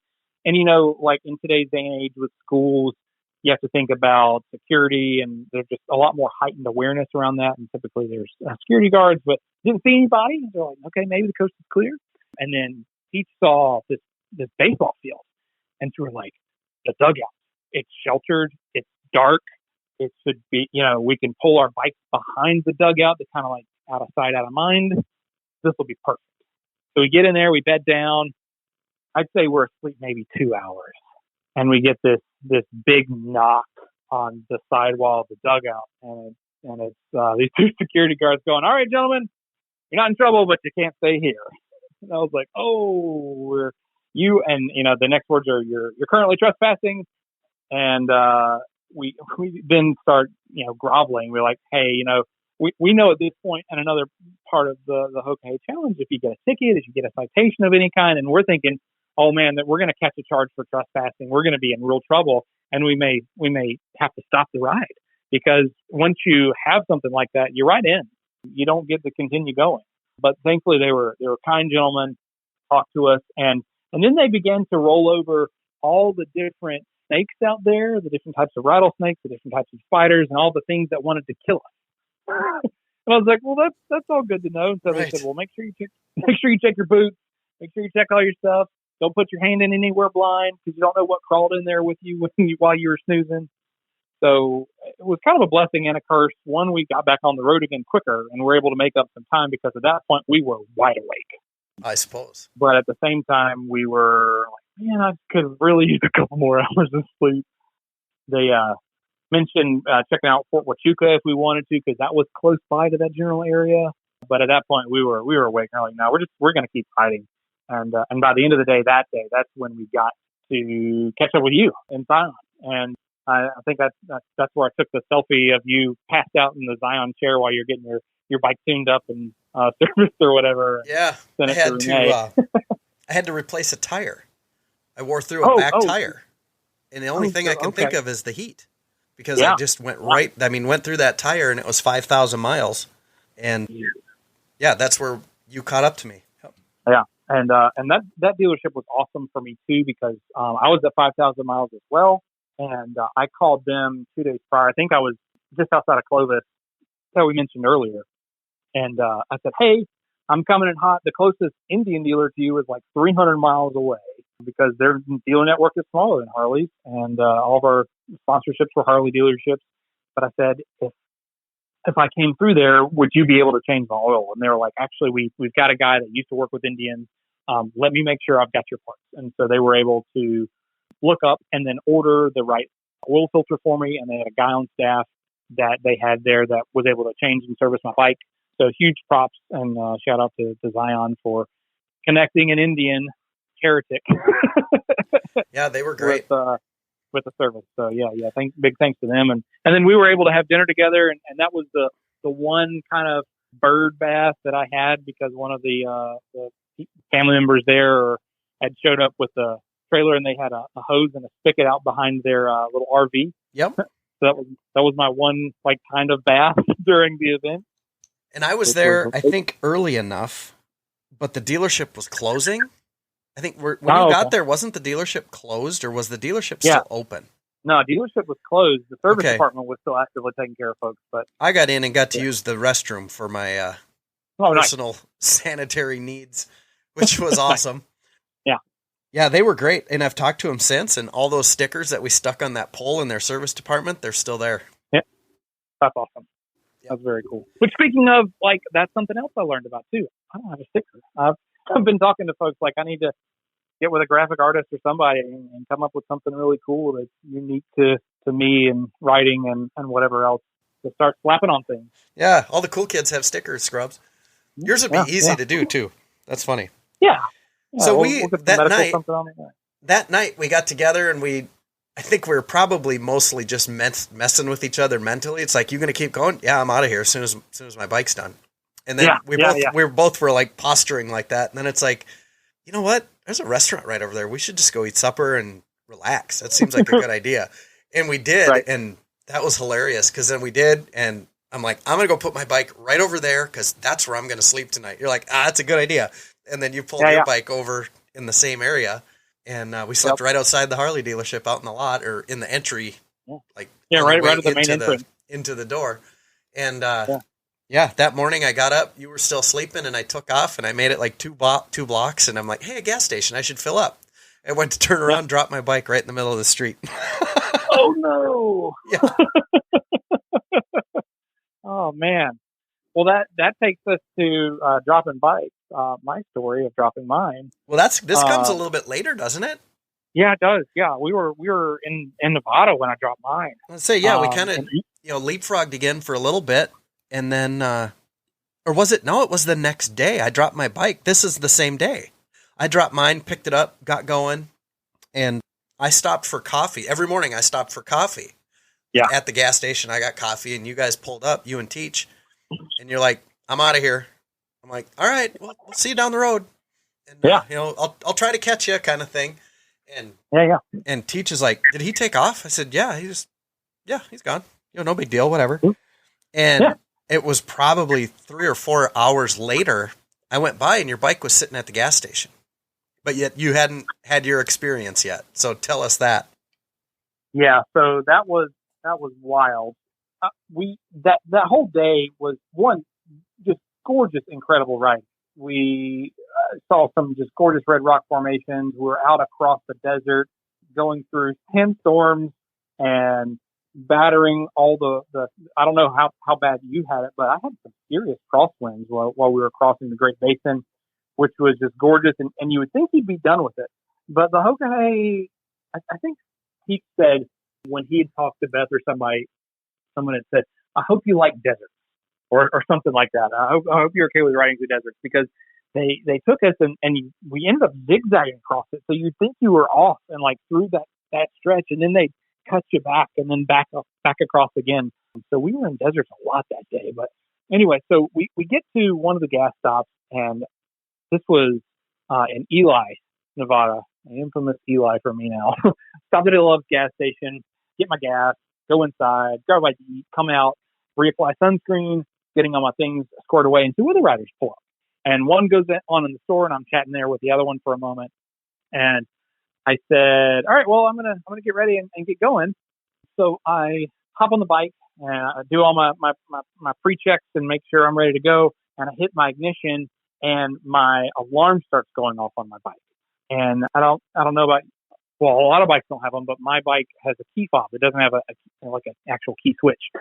And for whatever reason, the sensor didn't recognize my key fob and alerted me to the fact that someone was stealing my bike. Well, it was me, the owner. And I knew exactly where my key was. It was in my right-hand corner pocket of my little Klein jacket that I was wearing. And I'd already flipped up my kickstand and, hit the ignition. And so, in kind of like the dumbfoundment and being completely thrown off by why is my alarm going off, I stand up and I reach a little extra far and kind of up and to the left to reach into that right pocket just to kind of give me the right angle, because I'm in gloves and full face helmet and I can't see below your nose, because of the full face. And I just leaned a little smidge too far. And so when I did that, I was up on the tippy toe. The primary case on the left side of my bike caught my heel, and my foot tried to become the kickstand. and my foot I found is a lot less strong than the actual bike kickstand, and heard some cracks, and I went ahead and just gracefully let my bike on down, trimmed out of the way. Thankfully, I didn't cascade and hit the other two bikes next to me parked. It was just me and my humility that was able to go down together, but in the process, definitely broke a couple bones right there in the ball of your foot. So like if you're looking at your big toe, a couple toes down, the third and fourth toe, I broke basically the ends off of them. They just kind of snapped. Oh, I felt it. I knew it had happened. Being in healthcare, and then I called my wife a little ways down the road. And we talked about it. And I said, "Hey, so probably broke this bone, these couple bones in my foot. Maybe I feel a difference. I heard the sound, but if I went to the ER, what would happen? One, they would take pictures of it. They would tell me it's broken, and they'd put me in a boot because they're not going to do surgery on that. So, right. Well, I have a heel shifter on my bike. I can shift up with my big toe, and I can shift down with my heel, and I don't have to touch it really. And I'm already in a boot, so let's go. And kept riding. And then as the days progressed, we kept an eyeball on it, and it got bigger and more swollen and purple. And I eventually got X-rays in Detroit on the way home. We stopped, and there was a big VA hospital there. That was like our first night on the road back home to South Carolina after the ride. So I mean, a good week later. And they took pictures of it and gave me a little flat orthopedic soft shoe, and which I wore for like that couple of days till I got home, and then I ordered myself like a full orthopedic boot because the shoe wasn't super great for me, and I was still an ER nurse, so I was working and had to run around and take care of patients, and so the little flat shoe I was hobbling around a little bit like Igor, and I was like, this isn't going to work, but we made it work, and kept going and got over the challenge and trial of that. But that day, that slowed me down a bit because I just had to kind of really take a moment to reset and think about things and make sure that I was making the right decision to continue forward, and talk to the wife and get her perspective on it because she's the one that works in orthopedics, and she agreed with me. And so, you're out there, you're halfway done. You can't quit now. Especially if all they're going to do is take pictures and put you in a boot. Yeah. So I just kept taking pictures of it and sending like, here's the damage now. So get to laugh about it now. After the fact too, we were immediately upon coming home, we were moving to Greenville to where we live now. And so in short succession, I'd come home after breaking my foot, and then I got exposed to COVID by a patient I was taking care of that was having psychiatric issues. And so she was laughing at me saying, "You're doing absolutely everything you can to not help move." Right.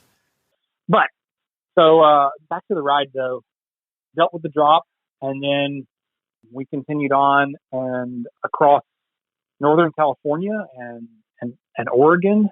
Before we got through there, more in Arizona, we went through and like up the hills and onto Jerome, which was incredible. I had no idea about that city, and just that the sheer cliff drop off. That was an incredible sight that I want to go back to. I'd never been to the Grand Canyon, so we went through there, and then I got to stop by one of the bridges along the way. You went through the Grand Canyon? Yeah. Like there was just one section of it by one of the bridges that we went over, and I was able to stop and take a photo at one of the bridges right there. Huh. I don't remember that. I think that was we're getting a little scrambled now, but that was just, I think that was the day before we got to Zion. I think you must have passed it. Yeah. I realize now, like the Jerome and all that was right before Zion. Yeah, that was coming up through Arizona. Yeah. So on the rest of the way, other firsts included, for me, going through the Tahoe area and Tahoe, and then the rest of that weekend, we were in 4th of July weekend, and I don't know how traffic was for you, but we got hemmed up in a lot of traffic, particularly July 4th. Yeah. But made the most out of it. We went through, like I said, through Tahoe, and then when we got to California, like that hill country that we went through Northern California was gorgeous. We got to and stayed just outside of Crater Lake that next night, which Teach and I went off and actually went up to the crater, which still had snow on it in, mid-June, or no, early July at this point. So we started July 4th at Crater Lake, seeing that, and then riding down to the coast, and then up the 101, and that 250-mile stretch, which was just packed with people because everybody wanted to be out there that day for the holiday. And then took some time to go run up a sand dune and see the massive dunes in the Pacific Ocean, which was the first. And I talk a lot about smells with the bike stuff. I was able to smell a smell that I wasn't planning on. We were riding along the coastline and started smelling like these kind of a sweet smell. I'm like, where do I know that smell from? And we then come across a sign, and it was like the world's largest sea lion cave. And I'm like, that's the smell from like the aquariums or the zoos where the seals are kept. Like that's actually their smell. That's not like a artificial whatever kind of that's really like just probably sea lion poo or whatever that is. But that was wild to experience. I wish we could have had time to stop and like go down and like see the seals. That would have been cool. On around and through then the rest of Oregon, and then Washington, back down through Idaho, through Garden Valley, and through that was some of the most gorgeous riding. Idaho is some of the most unexpectedly gorgeous roads up that direction. I think I've shared that with several folks. Like if I could go ride a road again, I think I would go back and explore more of Idaho, which is wild. I don't know. Do you have a favorite spot you were on? I'm just thinking of that whole area, like running up the PCH. I did most of that in the dark. Oh, wow. Yeah, I hit, like my goal was to make the coast by sunset so I could see it. And I probably missed it by, 15 minutes. I was right off. Yeah. I was riding pretty hard because then I knew that would have been the 3rd. And then I knew the 4th of July was going to be just a traffic nightmare. So I wanted to run as much of that as I could. Well, I stopped for gas in this little town. I can't remember what town. I could go back in my tracker because I can look at July 4th and it'll show me. But a buddy of mine popped in and caught me at the gas station. And we were hours from his place. He lives up in Portland. He goes, yeah, you're not coming this close without me riding with you for a little bit. And I went, what? Really? Sweet. Huh. And cool.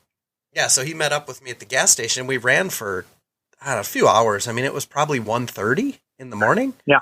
And I was really tired, way too tired to have been riding, but I didn't want him to show up and then not ride with him. So I finally found, it was probably a Dollar General, but it was that type of a building. And I pulled in and I'm like, man, I really appreciate you coming to ride. And I just can't keep going. I'm starting to fall asleep. And he's like, no, I get it. So pulled over and slept literally in a rock bed in front of this, like I say, Dollar General type store. I don't think it was a Dollar General, but it was that type of building and layout in the front of it, and laid down in the rock bed. Must have dropped my phone because I cracked the screen protector. I remember that specifically. And then getting up the next day, that road you're talking about running through Washington. Yeah. That was the weirdest thing. We crossed that little toll bridge, and then it was literally running along that river the entire way. And what was the entire way? Right. 180 miles or something. The Hood River, literally just following that thing. And then we took a right across the bridge. Forth across a couple times, I think. And then it was down from there through that. I don't remember where this was. I was coming down a mountain-like road, and I was riding pretty hard. And all of a sudden, the traffic ahead of me was stopped. I'm like, oh, that's weird. So I get stopped, and there's 5 or 6 cars sitting there ahead of me, I think. And I get off, and I'm like, oh, hey, that doesn't look right. There's a Toyota truck on its side in the middle of the road. Oh, geez. And I'm like, well, that's weird. No first responders, nothing yet. They literally rolled up the other side as I was getting off my bike. And there was another car that I didn't see that was down in the ditch on the other side. It was a terrible accident. But anyway, it shut the road down. And I remember talking with some of the people, and I'm like, well, this is going to be a while. And the one guy was a fireman. He goes, yeah, this is going to be a while. I'm like, okay. Mm-hmm. I said, I'm going to lay down right next to my bike and fall asleep. If traffic moves, can you just come kick me or something so I get up? He's like, seriously? I'm like, yep. And I took a picture. I laid down, and I'm like, oh, this is funny. I took a picture of the side of my bike as I was laying there and fell asleep. Like immediately fell asleep, which I can do, by the way. I can literally lay down in the sidewalk and fall asleep. Huge advantage when you're trying to do the Hoka Hey, I found out. For sure. I slept for a while and there was no phone service, which I didn't like at all because now my tracker stopped, my phone stopped, and the Apple AirTag is stopped. So now if anybody wants to get a hold of me, they can't. And I have not let anybody know that I'm okay. So I'm like, this is a major violation. I don't like this at all. So at one point I realized that. I woke up and like trying to get a cell, enough cell signal somewhere, walking up and down the road, trying to just, hey, I'm okay. There's a car accident. I'm not involved, but the road's closed kind of thing. And they told us where we were going. And I know you're friends with Paco, but he talked about this road on TikTok and I know you'll remember it because it was completely unmarked, the road. There was no lines painted, nothing. Yeah. And then, so I told some of these people in this crash scene, I'm like, well, yeah, they're like, where are you going? And just like everybody, oh, you got to go this way. No, I have to go this way. They're like, oh, you're going, I think it was Hell's Canyon. That's what it was. Hell's Pass or Hell's Canyon. And they're like, oh, you're going to go there today? I said, well, that's the plan. Yeah. Like, well, you don't want to go through there after dark. I said, why? Right. Why? Well, because the road's, it's really rough. It's got a lot of potholes. The road's not painted and it's dark. There is no light out there at all. It's dark. And I'm like, okay, whatever. And then you talk to the next guy. He's like, oh, you don't want to go through there if it's dark. No, I would stop in this town up here, find a place to crash. Yeah. Enjoy it, relax, whatever. Well, then they clear it, and I'm counting the miles because on our route sheet, there's these miles, right? Yeah, I mean, you can, and I'm like, okay, if I can average, 60 miles an hour, it's going to take me this long, and I will be in the heart of Hell's Canyon. Should still be daylight. I think I'm good, right? Right. That's all I was worried about. I didn't realize when you come out of Hell's Canyon, you're following that little ravine or that river for, was it 100 miles? I don't even know, but it was forever and it was pitch black. Pitch black. Oh yeah. And I was so tired and I'm like, I am not stopping out here. There's no way. And riding. And I get to this where there's a bridge, like you cross this river. There was a dam. I don't know if you remember this, if you did it in the daylight, probably. But there was a vehicle. Probably. There was one street light, and there was a vehicle, and a guy was sitting on the hood of his pickup there. Nothing else around. I'm like, well, ain't stopping there. So I just kept going. Nope. And I don't remember where I stayed, to be honest with you, but I remember watching fireworks as I came into the total darkness. There was fireworks going, and then I went, I don't know how it worked out, but I ended up somewhere far away, and I saw the tail end of some fireworks, and I'm like, I stopped, got off the bike, watched the fireworks, and then woke up a little bit, and then I was able to keep going. And I have no idea where I slept after that, but I was tired. Yeah. So I remember that section of that Washington, Oregon crossover area, and then I think that was back into Idaho, actually, or somewhere close to there. Yeah, that had to be close to Idaho, because we stopped.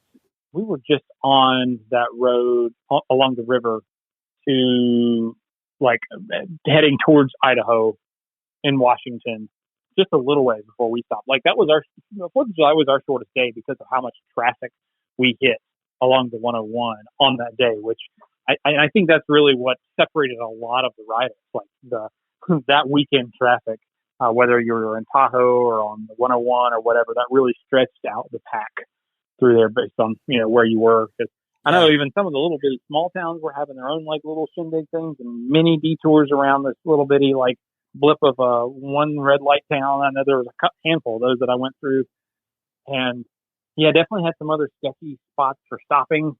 The last day, well, I guess before we get to there, we were really beat up that next day. So the 5th, I think we got into Utah, and where the Ute reservation was just past then, and where I think we're close to the Hoover Dam, maybe in my brain, but where Valley of the Gods, there's some kind of other landmark out there. We were riding it with pitch black, and that was the first time I ever came across an elk in person, standing in the middle of the road, as I came around a blind corner. And then I went around another corner and there was another elk in the middle of the road. And I'm like, okay, well, I got to find a place to stop. Kind of similar, just realizing that fatigue was really setting in. We did pop by and I spent a little time at Devil's Tower when we were there. And that was cool. And I think you were approaching the finish line at that point because you were about right at a day ahead of us. And between like just getting ahead of us in general and then some of our traffic issues and us also wanting to stop and doing a couple tourist things because we obviously knew we weren't first and we were doing good on time and we didn't want to miss the opportunity of seeing some of those things. So we did make, we rode a ride, made it what we wanted to. That's cool. I figured it out where I was. I rode all the way to the dealership to the third checkpoint that night. Wow. I did okay. 19, just short of 20 hours on the bike that day. Good God. Yeah. So then where you're talking about Devil's Tower, now to fast forward to there, that was the most amazing lightning storm I've ever seen. Really? In a vehicle or in person. And I was riding through the center of it and I got pictures going into it. I'm like, it's still daylight. I want to see those pictures. Yeah. Here's where I'm headed going into this. Yeah. And I even got a hold of Renee. I said, okay, I'm about to go into this storm. I'll let you know when I come out the other side. Right? Yeah. And it went completely black and it power washed all the bugs off the front of the bike. So I could actually see, but I could only see about, it seemed like it was 40 feet in front of me. And I was running on the fog line and it was raining so hard I could see the beams off all of my lights, the headlight, the passing lamps, and the fog lamps in the rain. And I was just chugging along. I think I was doing 35 or 40 miles an hour. I'm like, there's no point stopping. I might as well keep going. I just hope I don't, find a car that's sitting here or not realize that the fog line went away and I was supposed to turn and now I'm in the ditch, but it worked out. Right. And it was dark like that for quite a while, but lightning, it was amazing. It's a little scary in it, but when you're done with it, you're like, man, that was so cool. But that would have been the Devil's Tower area. It's also kind of wild with just the history of Devil's Tower and like a lot of the native origin stories around it. That's kind of a wildly cool place to be in the middle of a lightning storm, as spooky as it also can be. But the Great Plains storms can roll up out of seemingly nowhere and quickly. Is another thing I learned. We ended up in one on the, so after Devil's Tower, we get pretty close to the starting line, and then they're like, oh no, you're going to go through the Badlands first, and then up through Pine Ridge. And we caught a gnarly storm leaving. I don't know if that's actually Hot Springs, like the town proper where we went through, or what town that was. I'm trying to think. Before Keystone. you cut out towards the Badlands, that road that had I don't know what was causing it, but it was like speed bump after speed bump. Are you talking about the one with the train tracks going across it?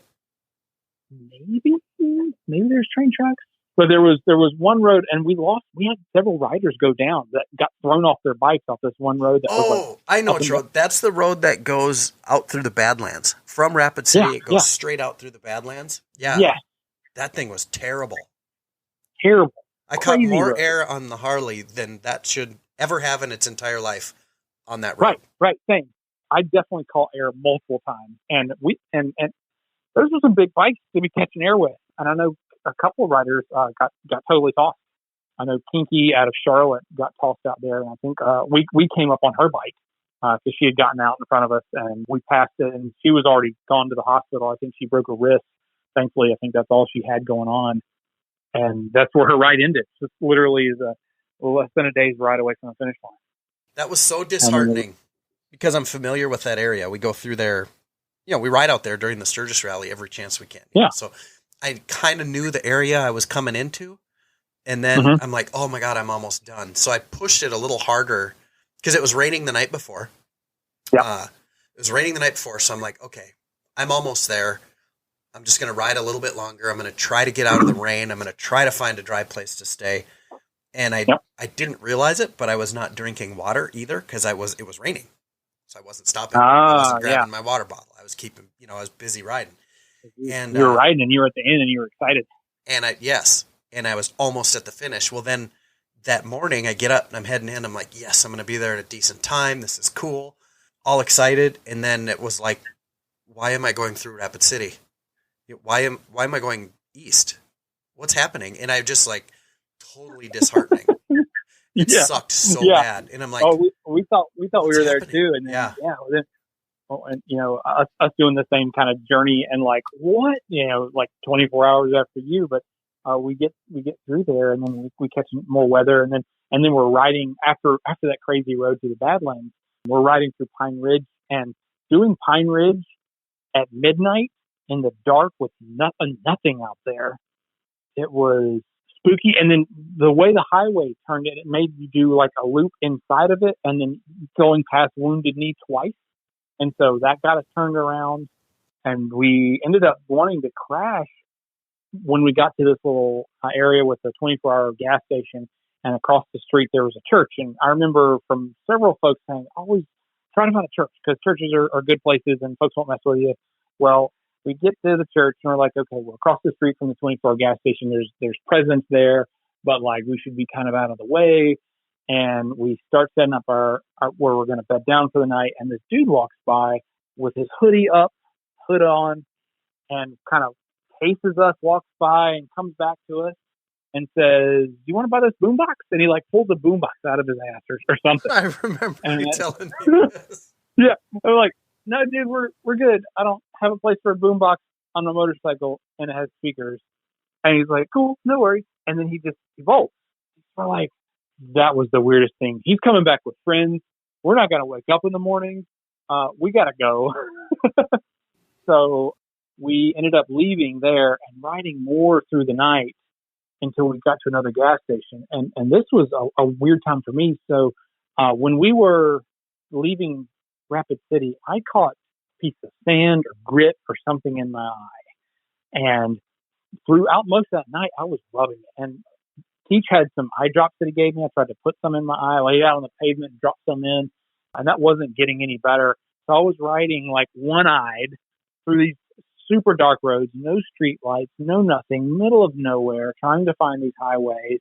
And I don't know if it was just the lights off his bike and my bike and just fatigue or whatever, but I think I've had the closest now ever to a hallucination as I could ever imagine.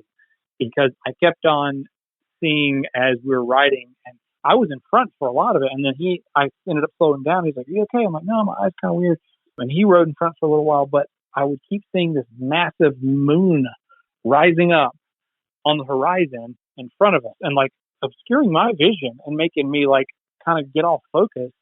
And it was like the moon that you imagine in like a Pixar movie, like big and huge and taking up the whole sky as it just kind of creeps up at like rapid speed, like up off the horizon. It was the wildest thing ever.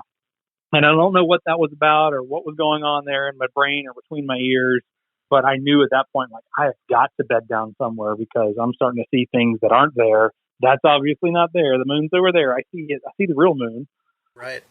Maybe the moon is my spirit animal. I don't know. spirit orb.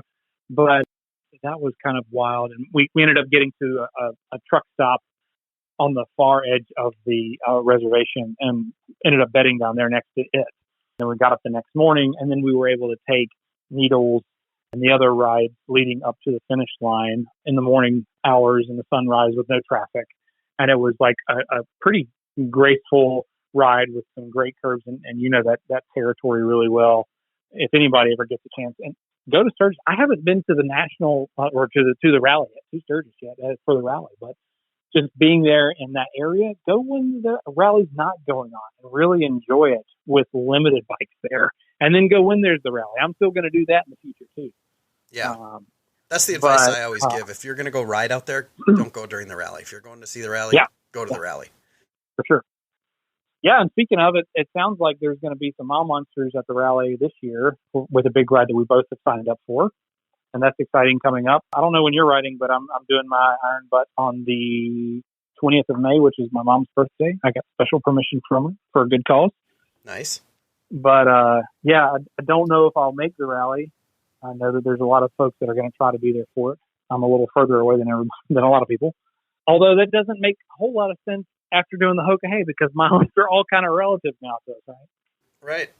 And some of these things. But yeah, it's been really good to kind of catch up and talk about our ways through this. And it was great too when we got to the finish line to see everybody there, to be welcomed in. I know you weren't there when I first rolled in, but you came in shortly after because you and Renee were grabbing breakfast. That was really cool. We were watching the tracker, and that's where it got stuck on everybody. Oh, yeah.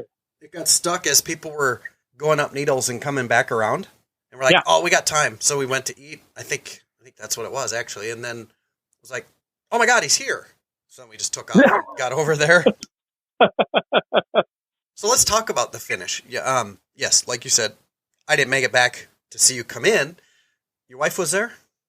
Wife was not there. She was not there? She flew in later. So then give me your thoughts as you came rolling into the finish, into Hot Springs, found the finish line, saw it, crossed it. Talk about that whole experience. I think the first thing, so Teach and I pulled up to Hot Springs town, like little downtown area proper. And it was basically a left-hand turn down this little strip past the river and then a right-hand turn over the bridge into the finish line.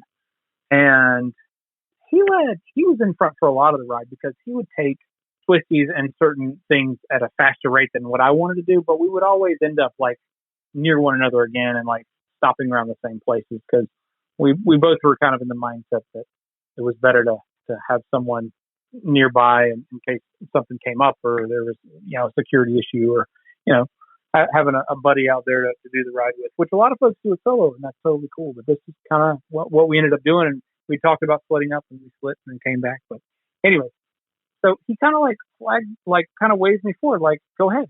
And I was like, okay. So I took the left-hand turn and then we were rolling and they're like, oh, there's the flag. Oh, this is it.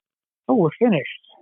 And I think there was just like this, we drive through the flags through the finish line, and I'm like, do I keep going? Do I stop? I don't know how to finish this. Am I ready to finish this? Same. I don't want to be done yet, but maybe, oh God, it's good to be done. Like, it was just like this intense flood of speechlessness and profound joy and bittersweetness all at the same time that we've made it. Wow, that was an adventure. Wow, it's got a lot of processing to do. Look, there's these other folks here and they're cheering, and like I'm not first, but they're excited and welcoming us in, and that was super affirming. And a lot of those folks there, some of them I knew and some of them I didn't, but everyone came and gave you a hug, and it was one of the best hugs you've ever had.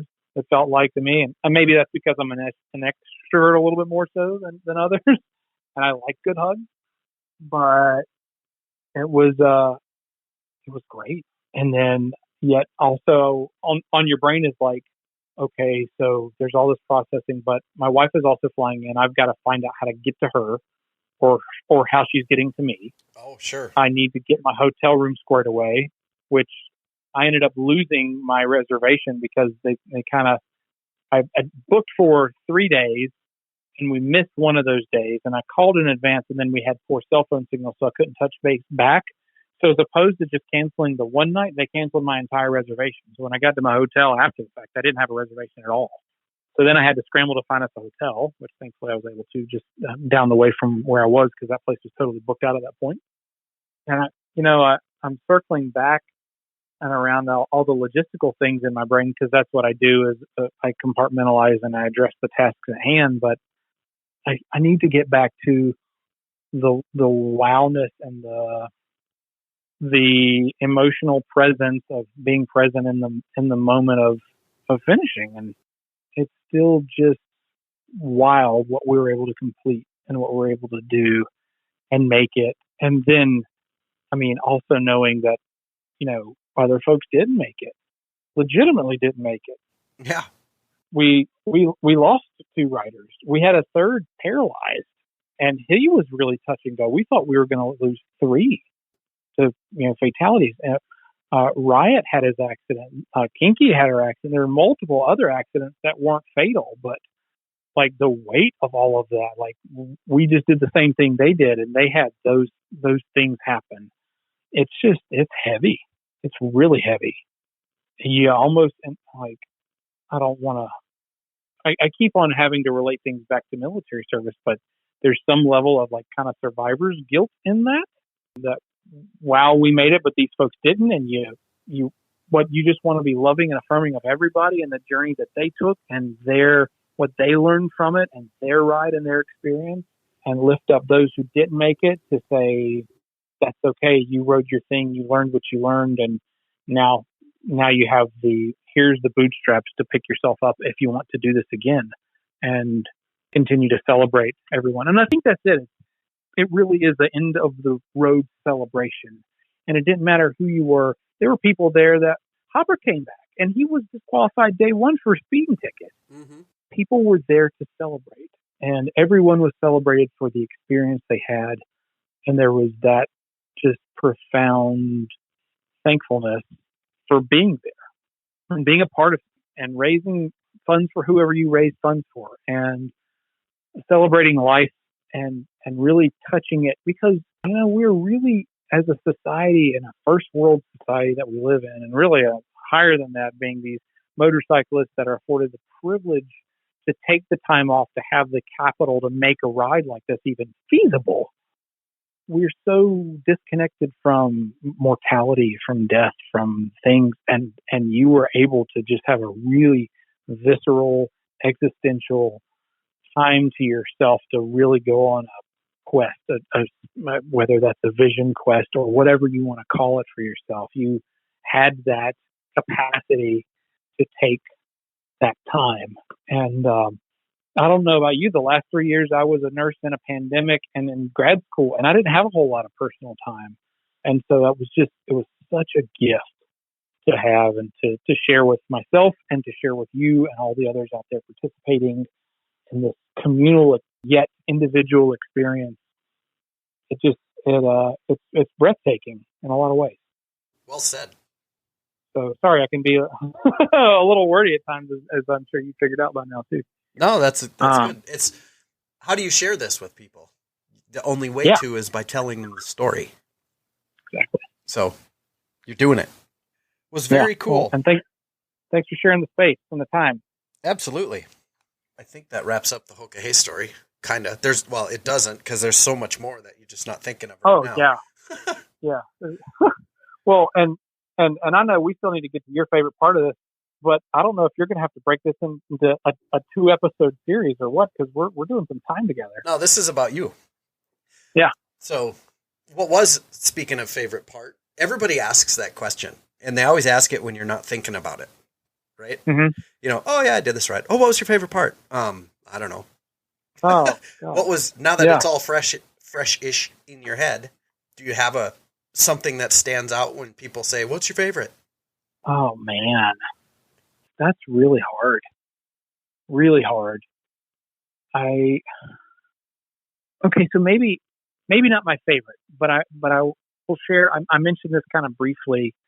When I got to the Pacific Ocean, I was looking for a place to get a good view, because I'd never seen the Pacific.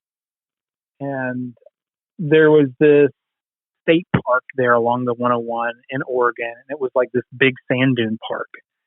And I just peeled off. I'm like, I want to go see the ocean. Like, I'm tired of like waiting. I was itching to see it. And it's an ocean. I live right off the Atlantic. It's a different ocean, but it's still a big blue water. But I get to where the ocean actually is, and there is a 3-story tall sand dune. And then on the other, and you can't see the ocean at all. And so it's just in the joy of being there and just being ecstatic after coming off of seeing Crater Lake and being in snow and whatever. And then I ran up this sand dune, like full bore. And then you get up to the top and you can just see the ocean, and it just swoops down beneath you in this big, steep, like you could go rolling down it.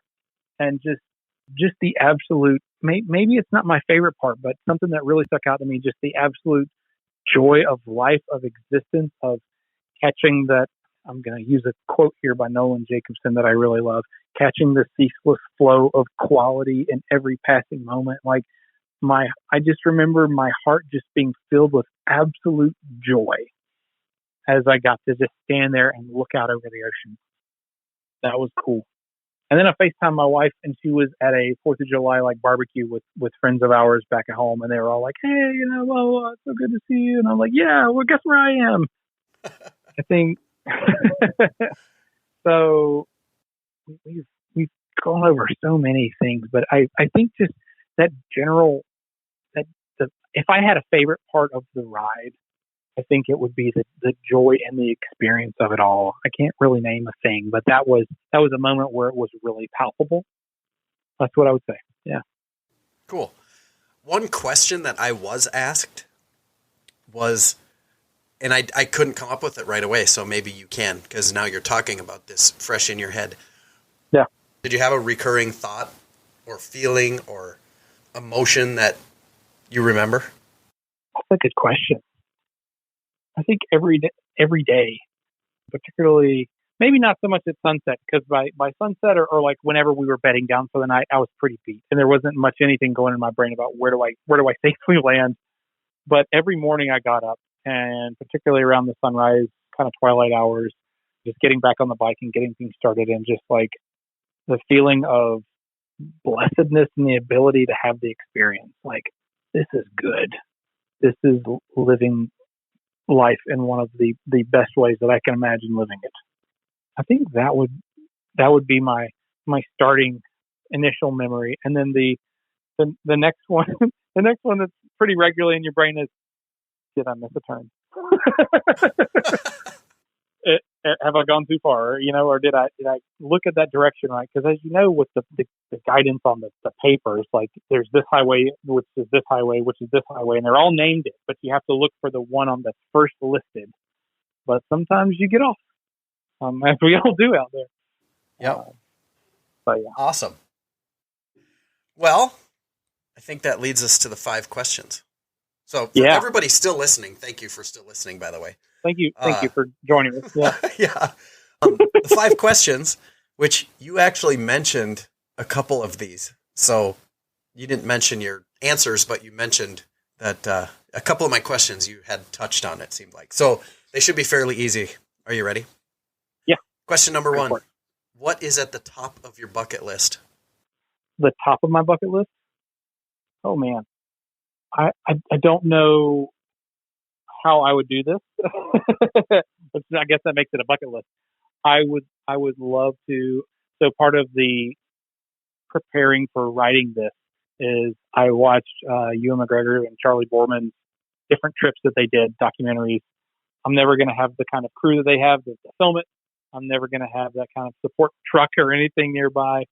The long way around, though, like the ability to do the circumnavigate trip on 2 wheels would be phenomenal. I don't know how it would happen, but I would love to do it. Yeah, that's cool. The other ones that they've done, the long way down to Africa was amazing. And then the most recent long way up on the electric bikes, that was kind of a wild new kind of thing they were trying. But I think the around the globe, to go across Asia and see some of that, see more of Europe. It's kind of tenuous in some of those spots right now. I'd be a little hard pressed being a military member traveling in some of those countries just for security's sake. But I think that would be an incredible trip. Yeah, for sure. So you almost segued right into question number 2. What is your favorite documentary or movie? Oh, wow. Okay. I don't know if I've heard that one from your other previous questions. My favorite documentary. Like that obviously that series definitely comes to mind. But I grew up watching National Geographic and all of those types of series and documentaries about planet Earth, and I'm a bit of a nerdy science kind of guy. I love the Blue Planet series. I love anything that Sir David Attenborough narrates. I love his voice, and I love what you can learn and just the share in the majesty and uniqueness of what happens on the pale blue dot that we live on, and how it's the community that's like right at our fingertips and yet a distance away, and we don't think about it as often in our day to day. I love those kind of things. That stuff's always fun to watch. Let's see. Question number 3. I know you said you have a few, but what is your favorite non-motorcycling hobby? I would probably say the work with the 501st. And I talked about that beforehand. I haven't been able to do it much really in the past few years between grad school and the pandemic, and a lot of our events have been recently canceled. They're coming back now, but the ability to be in complete anonymity in one of these uniforms and meet people, it's not like you're a Jedi where it's like your face. Like you can't totally be Obi-Wan Kenobi because I don't have Ewan McGregor's face, but anyone can be a stormtrooper and be a stormtrooper and act like one, or not, and just meet people and enjoy as they react to who you are. There's definitely been tears hid behind buckets out of joy and sadness of meeting people in hospital situations when we've gone to visit in children's hospitals and other places, meeting with kids with mitochondrial disease or other things at different Make-A-Wish events. The joy of dancing on stage with Weird Al Yankovic, which I've done with him in costume as part of his Star Wars parody song. Really? Yeah. So that's been really cool. So I've got a few photos with Weird Al, and he's super awesome in person, super humble, and thankful anytime we come out to help support his events. Yeah, that's the ticket, man. I don't have to be me. You're not meeting Scrubs. You're meeting this other guy from this other reality, and I'm able to like be something to people that they connect with in a deep way that sparks their imagination wildly and takes them maybe out of their own element for just a brief moment, and we get to share that moment of joy. Like that's really cool to share with folks. Cool. Question number 4. You've heard this one. What is something you believe that other people think is insane? Oh, yeah. That is a really good one. This is some of that edit time that you can whittle out while I think about it. Right. It's funny. I planned for some of these questions in my brain, like, oh, well, yeah, that would be my answer. That one. And I didn't really think about this question. And this is probably the most often asked one because it was in the first 5 or 6. Yeah, it really is. It really is. I think I truly believe in humanity. I know there's a lot of craziness in the world, and there's a lot of stuff that I'm in touch with regularly from my time serving military, the disparity that I've seen in certain places, the misery I've seen in certain places, and I don't remember the exact quote, but I believe in humanity and the kindness in these small acts that we're able to touch the lives of others and make the craziness is, I believe those things can really make the difference in the world. Oh yeah. And that we all have that opportunity to be the Gandhi quote, be the change you wish to see in the world by your actions. It's so easy to get caught up and develop a sense of apathy that nothing that you may do in this world matters, but it does, and it can to somebody. And by you affecting someone else's life, they can in turn and pass it along. And we can make a difference. I really think that. I like it. I agree as well. Question number 5. Do you have a quote you live your life by or think of often? Yeah, I do. I did think about this one. And I think I may have mentioned a little earlier, maybe not.